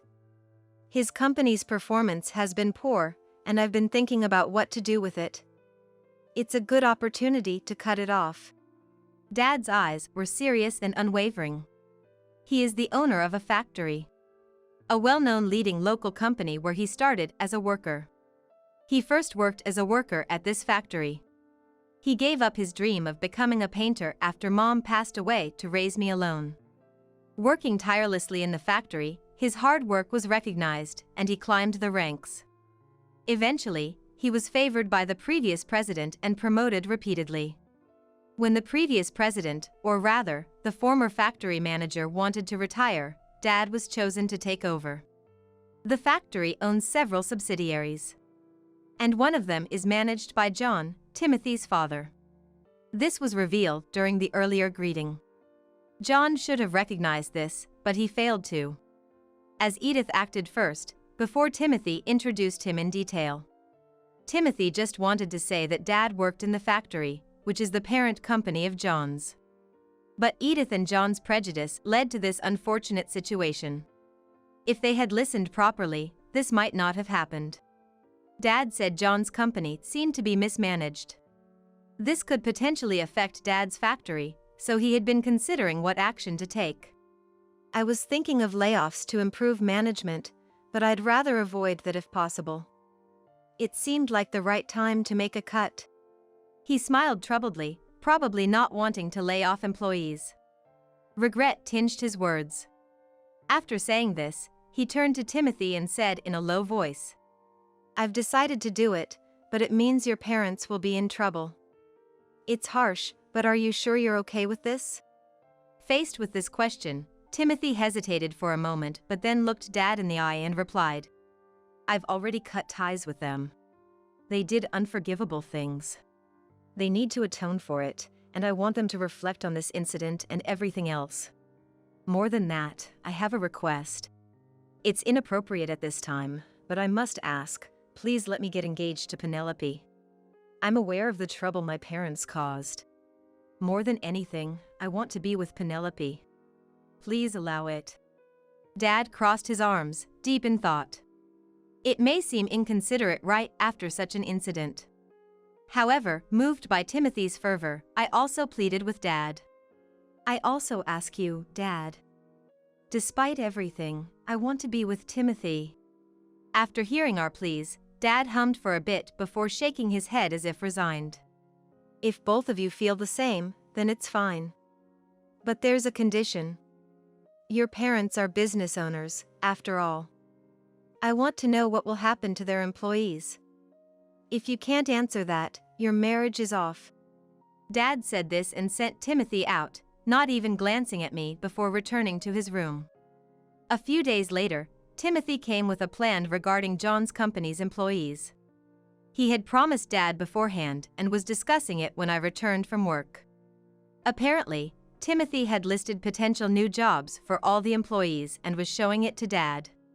"So, I would like to ask, albeit presumptuously, for these employees to transfer to your company. I hope to support their employment there, contributing to the business's growth." Timothy was earnestly requesting Dad to hire them. "And I know it's selfish, but I would like to join the company too. I'll work without salary until their work stabilizes and shows results. I want to compensate for the shortcomings with my work and salary. Once that's done, I'd like to marry Penelope." Timothy seemed to blame himself for the company's downfall. He wanted to work hard as a lubricant in the situation. I was just learning now that our marriage would be delayed, but it seemed unavoidable. "Welcome back, Penelope. You heard, right? I'm sorry for deciding something so important on my own. But I couldn't be happy just myself." "That's too much, Timothy. Dad, let me join the company too. I'll work alongside Timothy, so please accept his proposal." As I said this, Timothy tried to stop me. But I refused to back down and desperately begged Dad. While we were doing this, Dad remained silent. But after our repeated pleas, he finally unfolded his arms and quietly nodded. Meanwhile, Timothy's parents hadn't apologized yet. Dad had been waiting these past days, but that was coming to an end. "Time's up," he muttered, beginning preparations to take over John's company. Time passed, and John's company finally collapsed. Then, Timothy received a furious call from his parents, and the three of us were summoned to their house. When we arrived at their home, it was crowded with people. They were all protesting the company's collapse, shouting angrily. John probably hadn't explained anything to the employees. By calling us there, it seemed they intended to shift their own blunders onto us. As soon as they spotted us, they began pointing and accusing. "Look there! They're the cause of everything, not me. They destroyed the company, not me. It's true. Especially that woman, she seduced our son and ingratiated herself with his father. We're the victims here. So stop making such a fuss. As Timothy's parents ranted, trying to deflect from themselves. Although he got angry with his parents saying whatever they want, he was trying to soothe the protesting crowd. Please wait, everyone. Yes, my father's company collapsed, but it's because of those two. And I've arranged job placements for all of you. Please hear me out. The crowd gradually quieted down, and they began listening to us. Timothy read out each person's name, informing them of their next job. The former employees, who realized that they won't get laid off, seemed relieved. After announcing everyone's new positions, Timothy's parents started causing a scene. Hey, Timothy. What about us? Why ignore us? Tell us our job placements. If you do, we'll forgive that man and even approve your marriage to that woman. Ignoring their wailing, Timothy began explaining the circumstances of the company's downfall. The former employees, who realized that they won't be laid off, seemed relieved.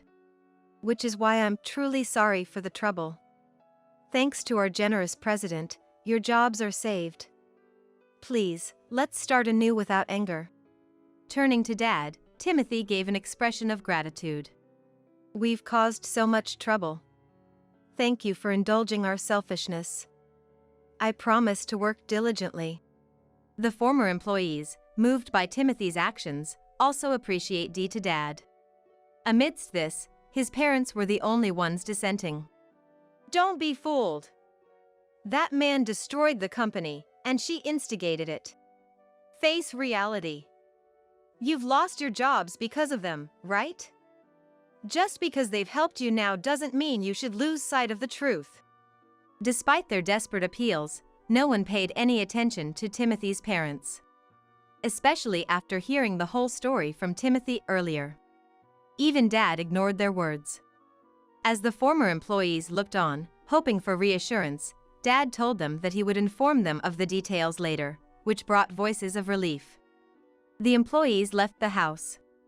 Once everyone was gone and it became quiet, Timothy's parents started complaining about how they couldn't live anymore.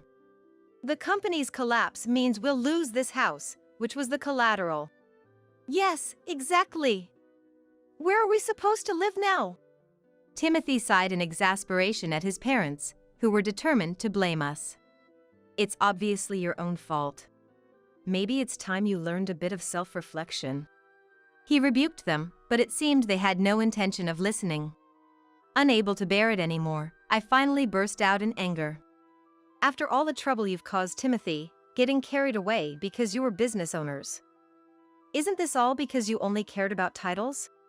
My words prompted them to retort. But Dad intervened, not letting them speak. A business owner is responsible. Taking responsibility is part of the job. Do your last duty properly. Receiving a stern scolding from each of us, they were left speechless.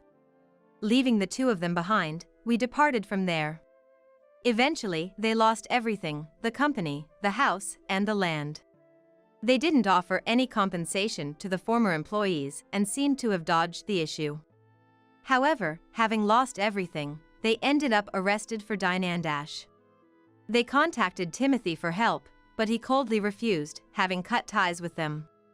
They're probably in jail now. Since then, we've received no contact from them. Even if they got out, they still had to atone for their actions towards the former employees. Timothy and I quit our jobs and joined Dad's company. For the first few months, we lived off our savings and worked without a salary, as promised.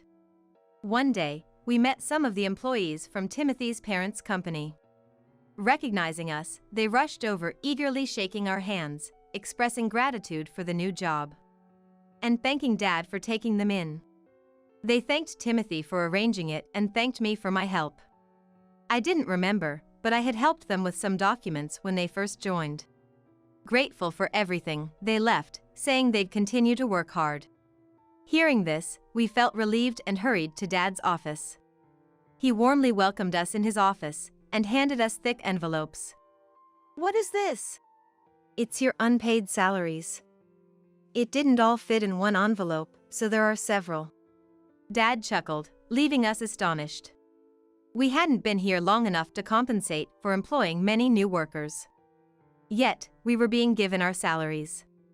Bewildered, we just stood there. But Dad continued, thanking us.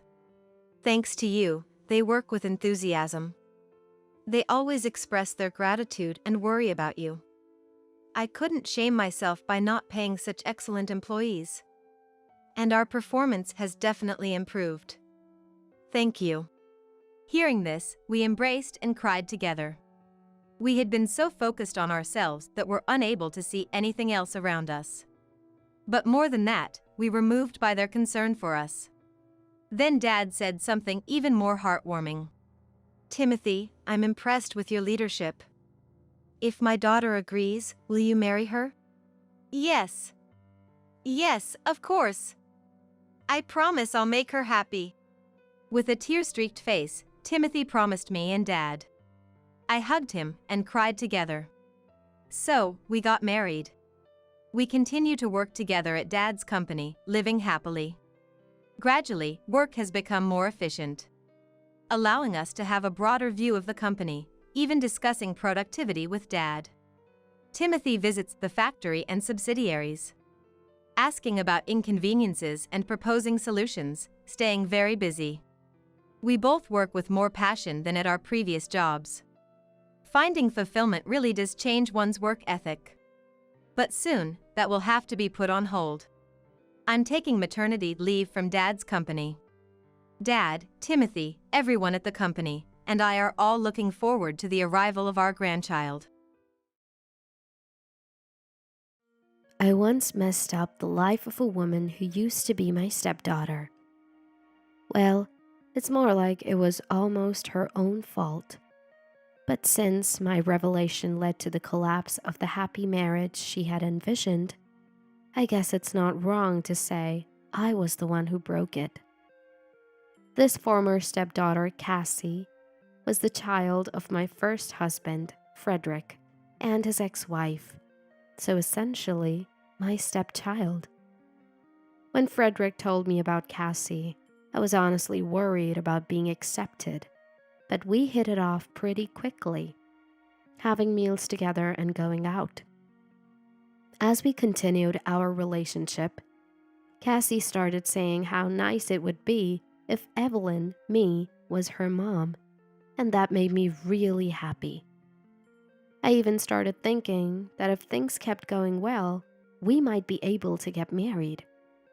But when the talk of marriage got serious, things didn't go as smoothly as one might think, especially since my parents weren't too thrilled.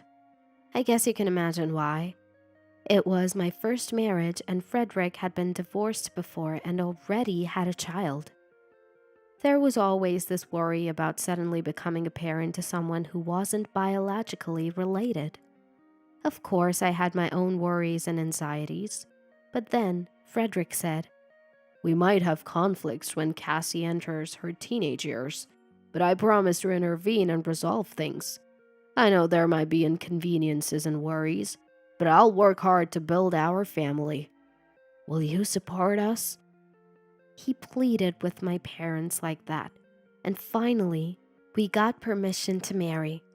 We registered our marriage around the time Cassie started middle school, but about 6 months after our marriage, Cassie's rebellious phase began.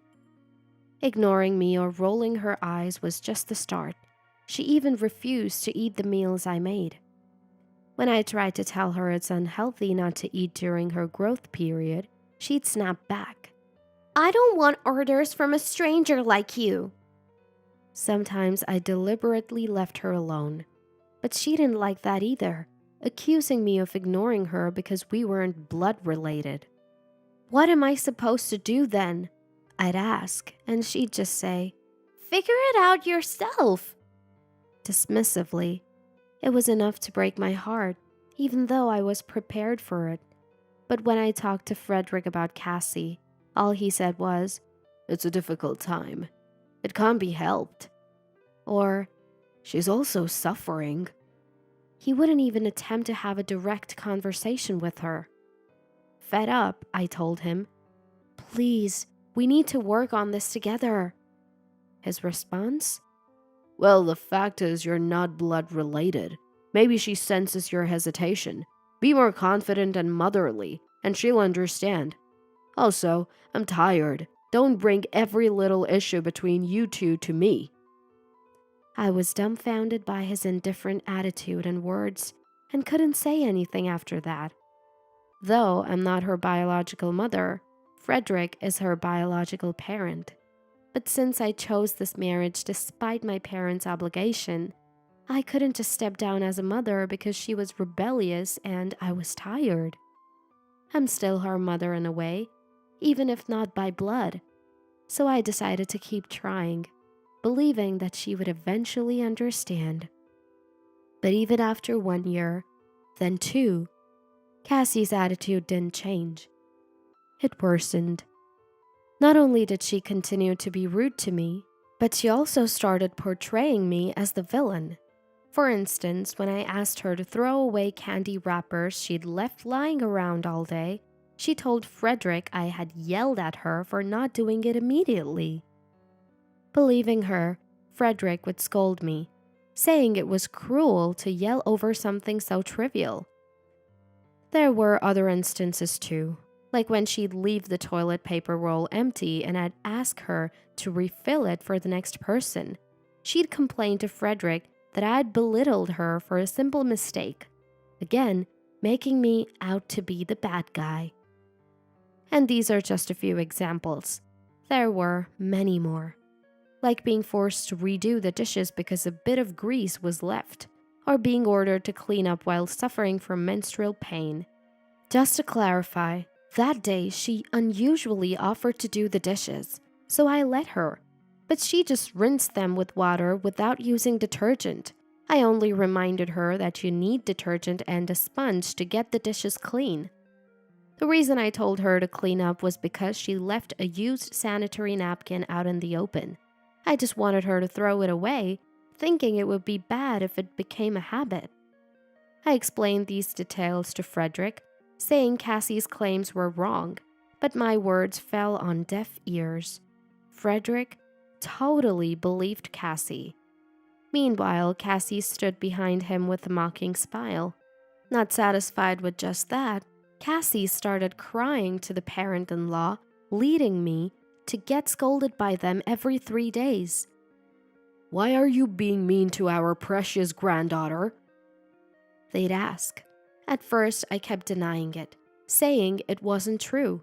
But parents-in-law and Frederick believed everything Cassie said, so they never listened.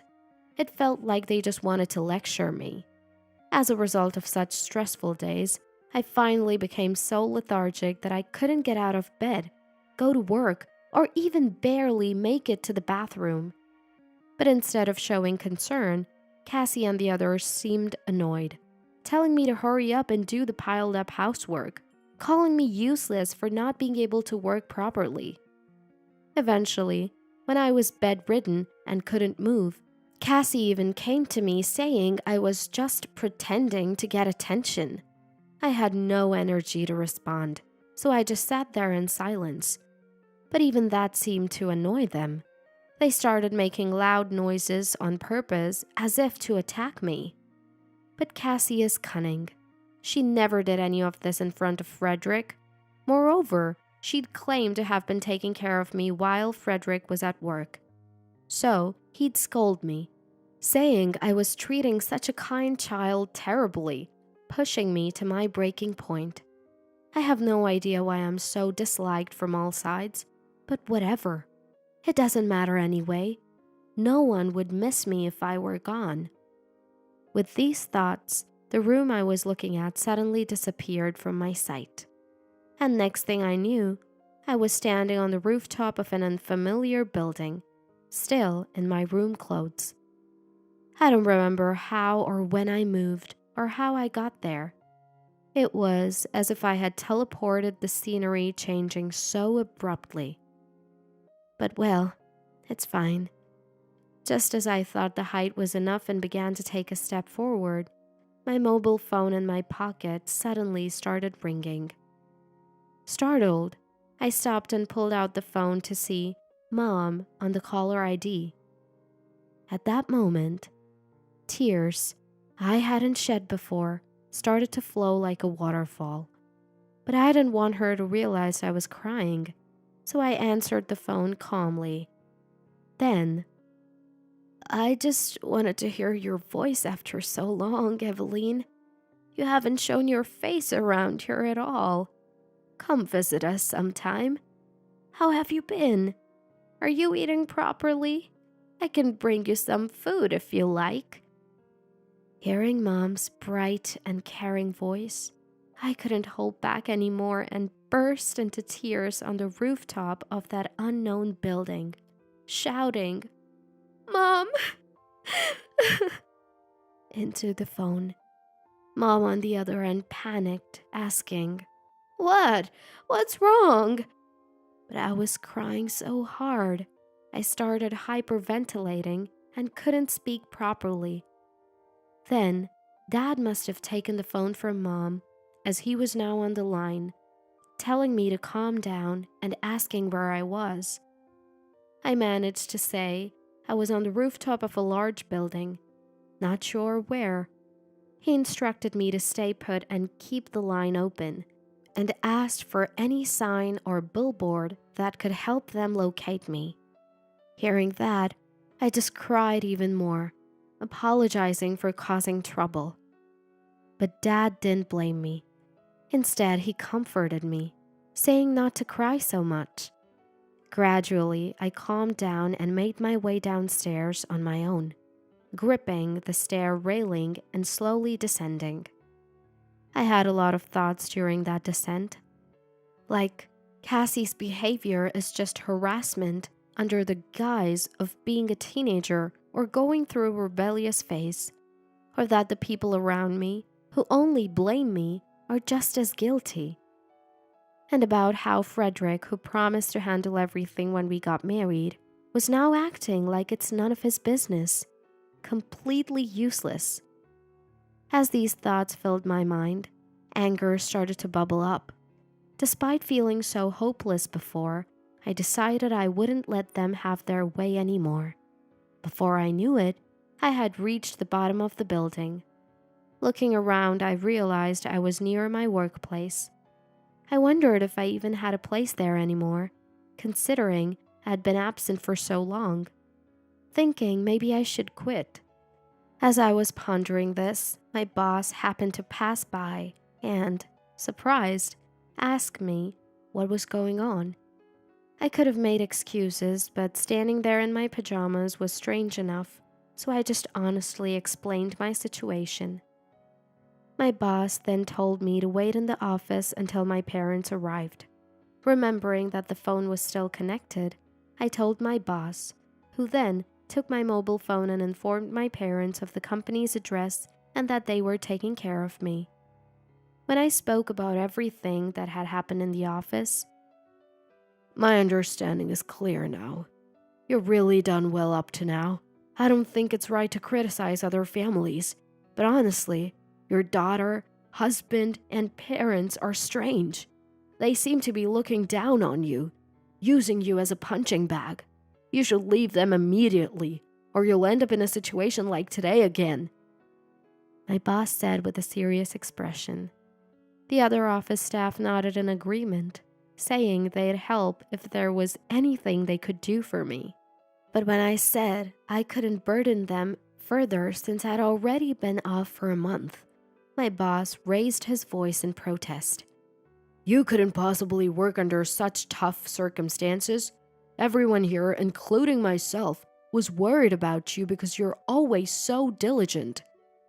There wasn't a single person who complained about being inconvenienced by your absence. You're that well respected. So have confidence. It's going to be okay," my boss said. Hearing this, I was so relieved that I burst into tears. Later, my parents came to pick me up, and after thanking my boss and the staff, I went back to my parents' house for safety. I did inform Frederick that I was going back to my parents' house, but all I got was an acknowledgement and nothing more. That night, Mom started a conversation asking what had happened. I began to tell her everything I'd endured from Cassie and the others. I broke down in tears midway, unable to speak properly, but my parents patiently listened without rushing me until I had finished talking, which took a little over an hour. After I had finished, my dad, who had been silent, said, "We, as parents, understand the feeling of wanting to protect one's child. But what he doing is just spoiling her, pushing all the trouble onto Eveline. A parent must face their child, even if it means being disliked. Eveline has done enough. You don't have to endure anymore. We can forgive those who pushed our precious daughter to this extent." Hearing this, I realized anew that I was a cherished daughter to my parents and decided I didn't want to cause them any more sorrow, so I resolved to divorce. I requested a divorce through a lawyer, but Frederick didn't immediately agree, not understanding why I wanted to divorce.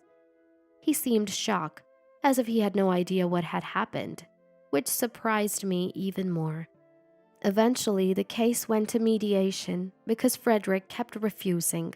I claimed I had been subjected to moral harassment by Frederick's family, but he outright denied it. He argued that Cassie's behavior was just a phase of teenage rebellion, and that it was actually me who was being mean to Cassie, his stepchild. However, my claim of being driven to the rooftop was recognized, and my boss, who had taken care of me at the time, helped by testifying. Frederick's arguments were dismissed. The court found Frederick at fault for not addressing the issues despite being aware of them, and I was relieved that my claims were largely accepted. After some time, I received a small amount of compensation and the divorce was finalized. When I went to the house to collect my belongings, Cassie was there, glaring at me. Ignoring her, I calmly packed my things, even as she stood behind me ranting about how pathetic I was for living alone and how sorry she felt for her dad for marrying someone like me. I ignored all that too. When I reacted nonchalantly to her kicking my suitcase, she turned red with anger. As I was finishing up and about to leave, she said, "I heard from Dad. You're slick and can't have kids, right? That means you're finished as a woman, right? So pathetic. Well, I'll tell you why Dad married you. It's because you can't have kids and you work hard to make money. Really, you're pitiful," she said, laughing vulgarly, thinking to myself how utterly lost she was as a person. Well, from your perspective, I might be finished as a woman, but honestly, I'm thankful now that I can't have children. After all, having a child like you or someone like your useless father wouldn't be pleasant. But I feel sorry for you. You have such an incompetent man as a father. That's why you couldn't get proper education and ended up so useless, right? I told her, and her face turned even redder, and she trembled with anger. Seeing her face, I didn't care anymore and just left the house. Thus, we parted ways, and 3 years passed without any contact. I was content with remaining single, but then a friend introduced me to a man who would later become my husband, Bobby. Bobby also couldn't have children, which led to his divorce from his previous wife, and he had remained single since. Our similar situations brought us closer, and we eventually started dating. One day, while tipsy, I accidentally mentioned my previous marriage. He sympathetically said how hard it must have been and started crying. His tears made me cry too. Time with kind-hearted Bobby was so comforting that it gradually melted my resolve against marriage, and we got married in our 2nd year of dating. I worried his attitude might change after marriage, But even after 3 and 5 years, Bobby remained as kind as ever. However, this peaceful life was suddenly disrupted. One day, I received a call from an unknown number, which I normally wouldn't answer, but for some reason, I did this time. The familiar voice on the other end was, "Yes, Mom?" It was Cassie. Hearing her voice made me feel sick, but I managed to ask how she got my number. She said she found it in Frederick's notebook. She wanted me to write a letter as the bride's mother for her wedding. I was about to refuse, but then a dark thought crossed my mind, and I agreed to meet her at a cafe near the station the following week. On the day, I secretly carried a voice recorder and asked her about her fiancé. I learned he was from a traditional family and many important guests from his and his family's business connections would attend the wedding. So, I asked why she wanted me and not her biological mother to write the letter. She said her grandpa forbade her from meeting her real mom. Curious, I asked for more details. "Dad said Mom was stupid and it was okay to be mean to her. When I did, something happened and she got mentally ill. Grandpa and the others took her away and that was it. So I can't meet her, even if I want to. It's impossible right from the start." She replied nonchalantly, shocking me with her attitude towards her own mother. After hearing some of her story, I asked why she harassed me back then. "Nothing special, just a way to kill time or relieve stress. Nothing more. I just didn't like the idea of a stepmother. But those times were the best, you know. Dad, Grandpa, Grandma, everyone believed everything I said and focused all their attacks on you. It was hilarious. Your face when Dad was scolding you was so ugly. Oh, and I heard later that you tried to jump. Why didn't you just do it? Would have been easier for you." She said this with such a gleeful expression that I calmly realized how far gone she was. But, well, I got the evidence I needed. More than enough, really. I was amazed at her audacity to say such things to someone she's asking to write a letter for her as the bride's mother. I agreed to read the letter, saying I'd definitely do it, and she was delighted, saying, "That's great, Mom, thank you." But I told her I'd only attend to read the bride's mother's letter and that she would make excuses for the rest, which she easily agreed to. On the day, I didn't join the bride's family's table, waiting at the back until announced for the letter. As soon as I appeared, there was a hush and whispering around. Whether it was because I suddenly appeared as the bride's mother or because of my mourning attire, I'm not sure. I didn't mind and started reading the prepared letter. "Hello, everyone. I was called here today as the bride's mother, but Cassie and I have no blood relations. We are virtually strangers. I was married to Cassie's father for a few years, but divorced. The reason was Cassie and her father, a case of grand moral harassment by them and their parents." As I read this, the murmurs in the room grew louder. I saw Cassie visibly disturbed in her seat. But I continued without care. I exposed all the verbal abuse from Cassie, Frederick's negligence. The way my former in-laws completely disregarded my side of the story and continued to berate me based on Cassie's words. I spoke of being driven to the brink of taking my own life, and how these claims were recognized in court, leading to our divorce.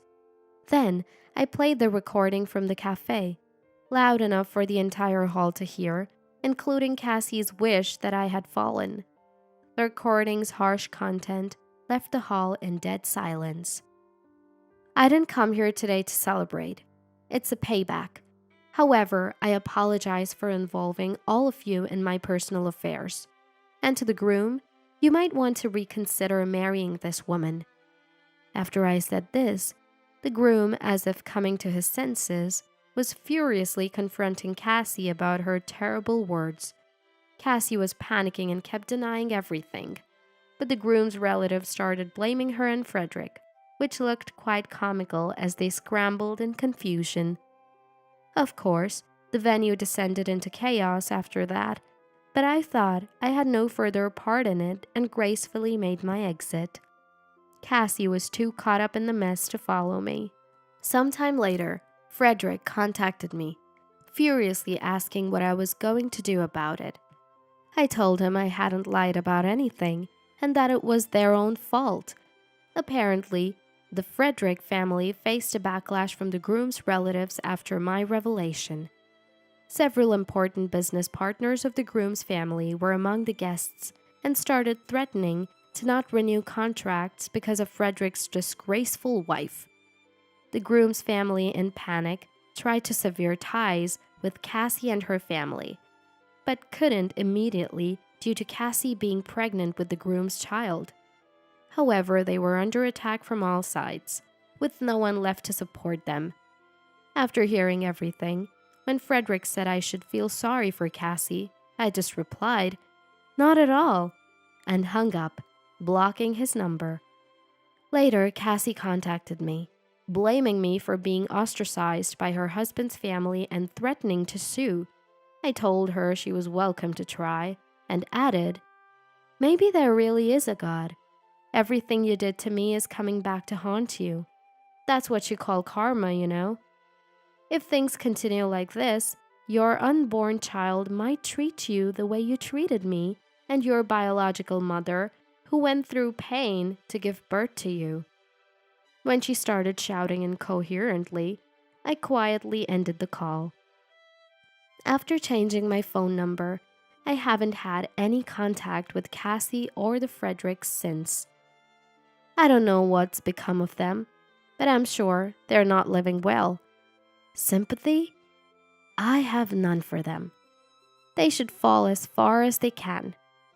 I'll live my life happily, and they can descend into their own hell for all I care. It's terrible. Dad has passed away. Come home immediately and help prepare for Dad's funeral. This was a phone call I received one day. There was a frantic male voice on the other end. Isn't this a wrong number? What are you joking about? I truly had no idea. For a brief moment, as I was puzzled, an unpleasant memory resurfaced. Could it be the person on the phone was my ex-husband? Realizing this, I straightened up and spoke into the phone. I really have no idea who this could be. Are you looking for my father-in-law? He passed away 3 years ago, you know.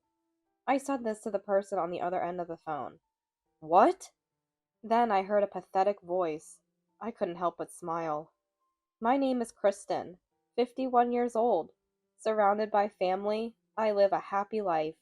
But my journey here hasn't been easy, because I am a divorcee. That marriage was like living in hell.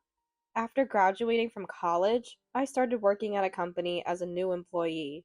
The job was so much fun, and before I knew it, I was already 30.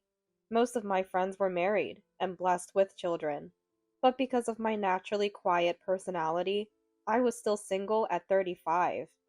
My fate changed when I turned 36. My ex-husband, Scott, was transferred to the branch I worked at. Scott was 38 and single at the time. Capable at work and climbing the corporate ladder, Scott seemed very dependable, and he took a liking to me. We started dating and got married. I quit my job and became a housewife. Living in the countryside, it was normal for the eldest son's wife to live with his parents unless there was a special reason. So, without exception, I started living with my in-laws. My friends who married earlier said living with in-laws was hard, but they were helpful in many ways. I believed and never doubted that life with my beloved husband and in-laws would be the same. But reality wasn't so sweet. My mother-in-law, Holly, said to me on the first day of marriage, "Kristen, now that you're married, you're a part of this family. It's only natural for you to do the household chores and to take care of us, your parents. Given your age, we'd like to see our grandchild soon." "Yes, I understand." Answer clearly and concisely. Yes. It felt like I had joined a club. But the bond between parent and child isn't built in a short time. First, I thought I'd try my best to be a part of this family, as Holly wished. Then I started waking up at 4 a.m. I prepared breakfast and lunch for my father-in-law, Mark, and Scott, and sent them off to work. After that, I cleaned up breakfast, did cleaning and laundry. I prepared lunch for Holly, and then cleaned up again. I ran errands, went shopping, and hurried back home to prepare dinner. Then, after preparing for sleep, I would always go to bed after midnight. If I cut corners, Holly would scold me. And if I did things carefully, she'd berate me, saying, "You're so slow, inefficient. How long are you going to take?" Scott and Mark just turned a blind eye to this, and I thought that was normal. In hindsight, I think I was brainwashed. Once, Holly scolded me terribly. I accidentally broke one of her plates. Her verbal abuse at that time was unspeakable. "This piece of trash! What joy do you get from doing this to me?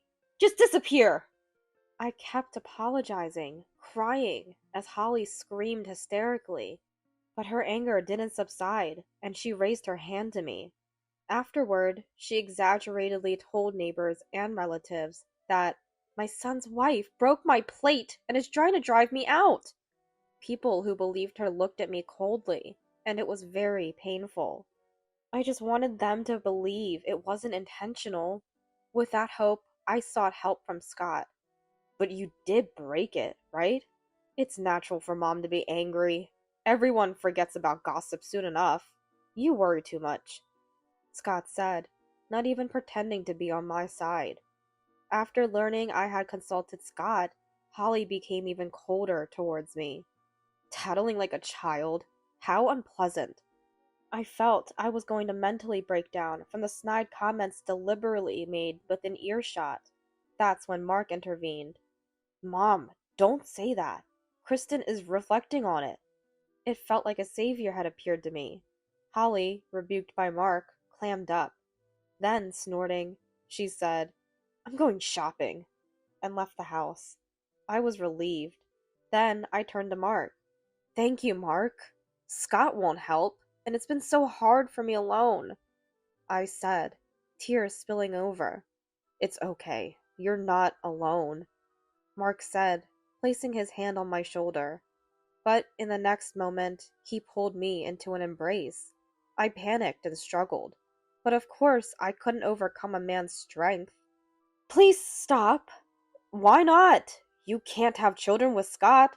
Maybe it'll work out with someone else. Scott is similar to me, so it's no problem." "Someone! Anyone! Help!" I screamed loudly. After a struggle, the doorbell rang by chance. Mark, realizing the situation was bad, hurriedly let go of me, and I escaped to the front door. The visitor was Trisha from next door, bringing the neighborhood newsletter. She frowned suspiciously at my face, perhaps knowing the rumor, but I was relieved she came. "Thank you," I said, taking the neighborhood newsletter. After seeing Trisha off, I left the newsletter at the door and fled the house. My heart was pounding.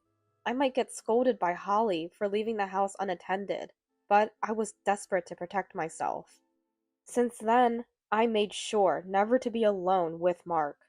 There was no way I could tell Scott or Holly about what happened. Of course, if I told my parents, they would worry terribly. They were so happy when I married Scott, worrying about my being single.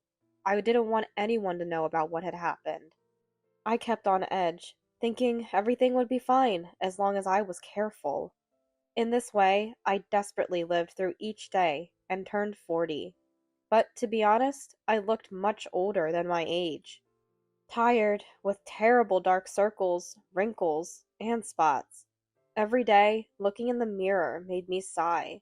I didn't even understand why I was here. But there was no escape. One day, Scott, who had been off from work, went out. He had been busy these past few months, so I thought it was work-related. But there was a letter on the bed. I hurriedly showed it to Holly and Mark. "Holly, Mark, It's terrible. Scott has. I showed them the letter. Holly turned pale and started blaming me. It's your fault! You're useless and can't even have kids. Scott left because of you. Holly hit me while crying. Such an unfair accusation. I just endured, defending myself. The letter had a short message. I'm divorcing my infertile wife because my younger girlfriend is pregnant. I'm leaving this house where Kristen is. That was all. Holly threw me out that very day, without even letting me put on shoes. I was locked out. I kept apologizing at the front door, shocked. Holly, I'm sorry! But they wouldn't let me back in. Then, Trisha, my neighbor, hearing my voice, came out. Trisha had always been cold to me, but seeing my situation, she probably didn't think it was entirely my fault. She invited me in, lent me shoes, and even gave me money for transportation. I promised to return it and went back to my parents' house. My parents were shocked, but welcomed me kindly. When I told them everything, they were speechless, and Mom cried. I thought it was normal. I should have run away sooner. Finally free from the brainwashing, I cried like a child in front of my parents and fell asleep from exhaustion. After resting at home for a while, a few weeks later, I went with Dad to thank Trisha for lending me the transportation money and shoes. What happened? She had not asked anything before, but it must have been on her mind. Dad, speaking for me, told Trisha everything I had shared. Trisha was speechless. She might have thought it was a lie, but having seen the situation herself, she believed Dad's words. So, that was it. I believed Holly's story without doubt. I'm sorry for my behavior till now, Trisha said, tears in her eyes. Having more people on my side felt incredibly good, even though it was just a small thing. After leaving Trisha's house, Dad and I headed to my in-laws'. Just looking at the house made me shiver. Dad gently pushed my back, showing concern. I couldn't run away now. I had people on my side. How reassuring that felt. I rang the doorbell of my in-laws. Hello? The person who came out was a young woman I had never seen before. I was so taken aback by how comfortably she seemed to fit into my in-laws' house that I almost thought I had the wrong place. Dad must have felt the same, hesitating to speak. Is Scott here? Scott? Yes. Please, wait a moment, said the woman. It seemed it wasn't a mistake. Megan, who is it? I don't know, some man and woman? A voice replied, and I clenched my fists. No doubt about it. The woman must be Scott's new girlfriend. She must have moved in after I left. Who are you? Scott said, clearly disgusted upon seeing us. Scott, what's this about? Kristen is your wife, isn't she? Dad said, holding back anger. Realizing who we were, the girlfriend left with a displeased look. That woman just now, your girlfriend? She looks 20 years younger than you. Are you out of your mind? Age doesn't matter, does it? I can't be with Kristen anymore. We can't have children, and it's her fault. Just in time. I was thinking about needing to get these divorce papers signed. Scott handed me the divorce papers. Here, sign it. What kind of a way is that to talk? Dad, it's okay. I stopped Dad and signed my name on the divorce application, already half filled out at the entrance. Tears of frustration welled up, and Scott laughed at the sight. I would never forgive him. That feeling surged within me. I'll submit the divorce application. Oh, do that, he said, leaving the house with Dad. I hired a lawyer and received compensation in the divorce settlement. It was a small amount, but Holly was apparently telling the neighbors she left on her own, and now she's taking compensation money in the divorce. What a greedy woman. But I decided not to care anymore. For me, who had left, the rumors of that countryside neighborhood meant nothing. Getting the divorce settlement didn't heal my emotional wounds, but at least I was free from that house and felt at peace. 10 years later, after finally regaining peace, I received a call one day. An unregistered number. Maybe a delivery service? I picked up the phone. Hello? Then I heard a panicked man's voice. It's terrible! Dad has passed away! Come home immediately and help prepare for Dad's funeral! I was confused and replied, Isn't this a wrong number? What are you joking about? I truly had no idea. It might be a scam. As I was puzzled over it, an unpleasant memory came back. Maybe the caller was... Now his demanding tone made sense. But why should I help now? I owe them nothing. I straightened up and spoke into the phone. Who is this? If you mean my father-in-law, he passed away 3 years ago. What? As expected, a pathetic voice came through, and I smiled. So my father-in-law passed away 3 years ago. I don't know who you are, but please refrain from making such rude calls. I said that clearly. On the other end of the phone, Scott was causing a commotion. At that moment, someone silently took the mobile phone from me. Who am I speaking with? It was my current husband, Stephen. Noticing the disturbance, he took over the call from Scott. Yes, I had remarried about 7 years ago. My new husband, Stephen, is a wonderful man, 3 years younger than me. Despite my reluctance to remarry due to my divorce, I was warmly welcomed by Stephen and his parents, and now I live happily. However, my father-in-law passed away about 3 years ago. That's why Scott's call didn't make sense to me, as his death was the first thing that came to mind. Who are you? Yelled Scott from the phone. Stephen replied calmly, I am Kristen's husband. Kristen's husband? Don't lie! A woman like her getting married? Impossible. Mind your own business. Anyway, Dad has died. Tell Kristen to come back immediately. Stephen moved the phone away from his ear, shocked by Scott's yelling. I was appalled by Scott's behavior, just saying what he wanted and hanging up. Hadn't he married that young woman from before? I sighed. I'm sorry you had to deal with that. Let's just ignore it. I had told Stephen everything about what Scott and my former in-laws did to me before we got married.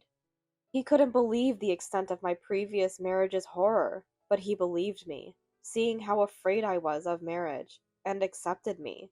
I thought I could be happy without worries, but now Scott was causing trouble again. Your ex-husband, just like you described, Stephen said with a wry smile, handing back the phone. I remained silent. I think they might contact us again. How about we show up at the funeral? Stephen suggested. What? I was shocked by his suggestion. But, indeed, if we left it like this, they might find our house and come uninvited. They were not people who understood common sense. I didn't want to meet Scott or Holly, but causing trouble for Stephen and my family was even more painful. After much thought, I decided to go and say my final goodbyes. Stephen found the funeral's location and time, and I got into the car with him. Just thinking about meeting those people made me tremble, but Stephen held my hand tightly, and I felt grateful to have married him. If anything happens, I'll help you. Let's tell them this is the last time we're involved with this house. Yes. I wasn't sure if they would accept that, but having come this far, I couldn't run away anymore. As we arrived at the funeral parlor, I said to Stephen, I'll go in alone first. Stephen stayed a little distance away, watching as I entered. Immediately, I was spotted by Scott and Holly. It was no surprise, as the mourners were sparse, and anyone entering stood out.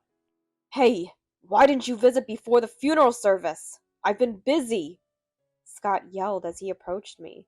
Such terrible words after 10 years. As slow as ever. Hurry up and help. Guide the guests. Holly also commanded me in her usual way.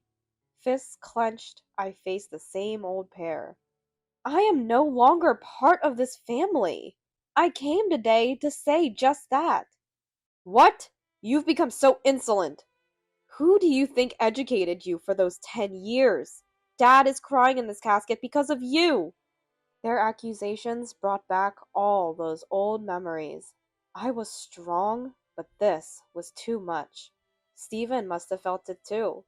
It was then, as he approached me, that someone shouted across the room, Kristen? Why are you here? It was Trisha, my former neighbor, calling out with a voice that echoed through the hall. Her words drew everyone's gaze, and I shrank. I remembered Holly spreading bad rumors about me. In this crowd, I was the unreasonable son's wife, prepared to be branded a villain and gossiped about again. I was prepared for that. But, contrary to my expectations, the response was different. Despite everything she went through, she came to say goodbye. How kind-hearted can she be? Trisha, as loud as ever, rushed over to me. Holly was visibly shocked and unsettled by her words. People around us asked, What do you mean? Trisha explained. Kristen was harassed by Holly, and by Mark too. I heard screams and saw Mark attacking her from my window, so I ran over with the neighborhood newsletter. I was stunned. I had no idea she knew and had come to help. Of course, Holly and Scott didn't know either. They turned pale upon hearing this. Scott didn't even try to help Kristen. And before Megan got married, I think, Kristen was kicked out barefoot by Holly. I lent her shoes and transportation money. One by one, the wrongdoings of my in-laws and Scott were exposed. Holly and Scott were speechless because it was all true. I regret not doubting Holly's story at that time and not helping Kristen. We were all deceived by Holly. I wiped away tears involuntarily. Holly and Scott, pale-faced, neighbors looking at them coldly. Finally, the grievances of that time seemed to be cleared. That's not true. Holly began to defend herself, but Trisha didn't allow it. Instead of keeping quiet about the past, you hold on to Kristen still? What a shock. Release her already. Trisha sharply scolded Holly. Holly turned red, speechless, and flustered. Trisha looked at Holly with derision and then smiled at me. I tearfully thanked her, continually bowing. Kristen, forget about Holly and them. Be happy from now on. Trisha said this and guided me outside, as I hadn't even lit a candle yet. That's right. You don't need to light a candle. Let's all leave, the neighbors said as they began to leave the venue. Wait! Please! The funeral is about to start! Holly tried to stop everyone, but no one paused. Stephen, watching from a distance, laughed. After everything was over, I ran to him. Having him there was so reassuring. Seeing me, one of the mourners exclaimed, Oh my, Professor! Stephen looked up at the voice. Wow, Olivia! What a surprise to see you here! He seemed to know one of the mourners. Scott and Holly watched us with a glare. In the past, I couldn't have faced their gaze, but today was different. I looked back at them directly. Oh, Olivia knows you? Kristen, who is this? Trisha seemed to know Olivia too. She asked me. He's my husband. Introducing Stephen, he greeted her. Nice to meet you. Olivia told Trisha, You know the big law firm near the station? He's the head attorney there. He helped my son with his divorce. Thanks to him, we got a hefty compensation from the divorce settlement. An unbeatable, skilled lawyer. Oh no, it's nothing. Wow, a lawyer! And the head of the firm. You mean like a CEO? Stephen was overwhelmed by Olivia's words and the country auntie's strength. They excitedly patted Stephen's shoulder as they talked loudly. I couldn't help but laugh at this scene. Their words clearly reached Holly and Scott's ears. They, who usually were quick to contradict me, couldn't join our conversation. Facing a lawyer, they seemingly realized it was futile. Noticing them, Stephen turned towards Scott and Holly, bowed slightly, and spoke. I could sue for what happened in my wife's previous marriage at any time, but Kristen wants to leave it in the past, so I won't pursue it. However, if anything happens in the future, I won't hesitate to take action. Please understand that." Scott and Holly were shaken by Stephen's words. Further, Stephen spoke loud enough for them to hear. "Excuse us. It's time to pick up our child." "Our child?" Scott reacted to that word. "Yes, I got pregnant soon after marrying Stephen. We had a daughter. It was a challenging pregnancy due to my age, but she's such a lovely child. Who was the infertile one after all?" I mentioned, "Didn't you marry a much younger woman? I don't see her around." "Right now, she's gone home with the kids to have her third." "Oh, maybe you should consider a DNA test." Scott collapsed, perhaps realizing something. Holly turned pale, too overwhelmed to respond. "Shall we go?" "Yes." With that, I bid Holly, Scott, and Mark a final farewell and left the funeral home. Holly, now known throughout the neighborhood for her lies and harassment towards me. Every time they meet Holly, the neighbors scold her, and she has become quite subdued. Scott went to the hospital for fertility tests and was found to be nearly incapable of natural conception. Now he's embroiled in troubles with his wife. His wife had 3 children, despite being with an infertile husband. Whose children they are, only God knows. I know all this because Trisha told me. She occasionally contacts me, sharing vegetables and even used items for my daughter, treating us very kindly. She always apologizes for not being able to help me in the past, but I am immensely grateful to her for how much she has saved me. Stephen is kind, and his work is going well. I never thought I could be this happy. Even through unbearable hardships, there comes a day of reward. Now I feel like I can overcome anything that comes my way. I have learned that much from those people.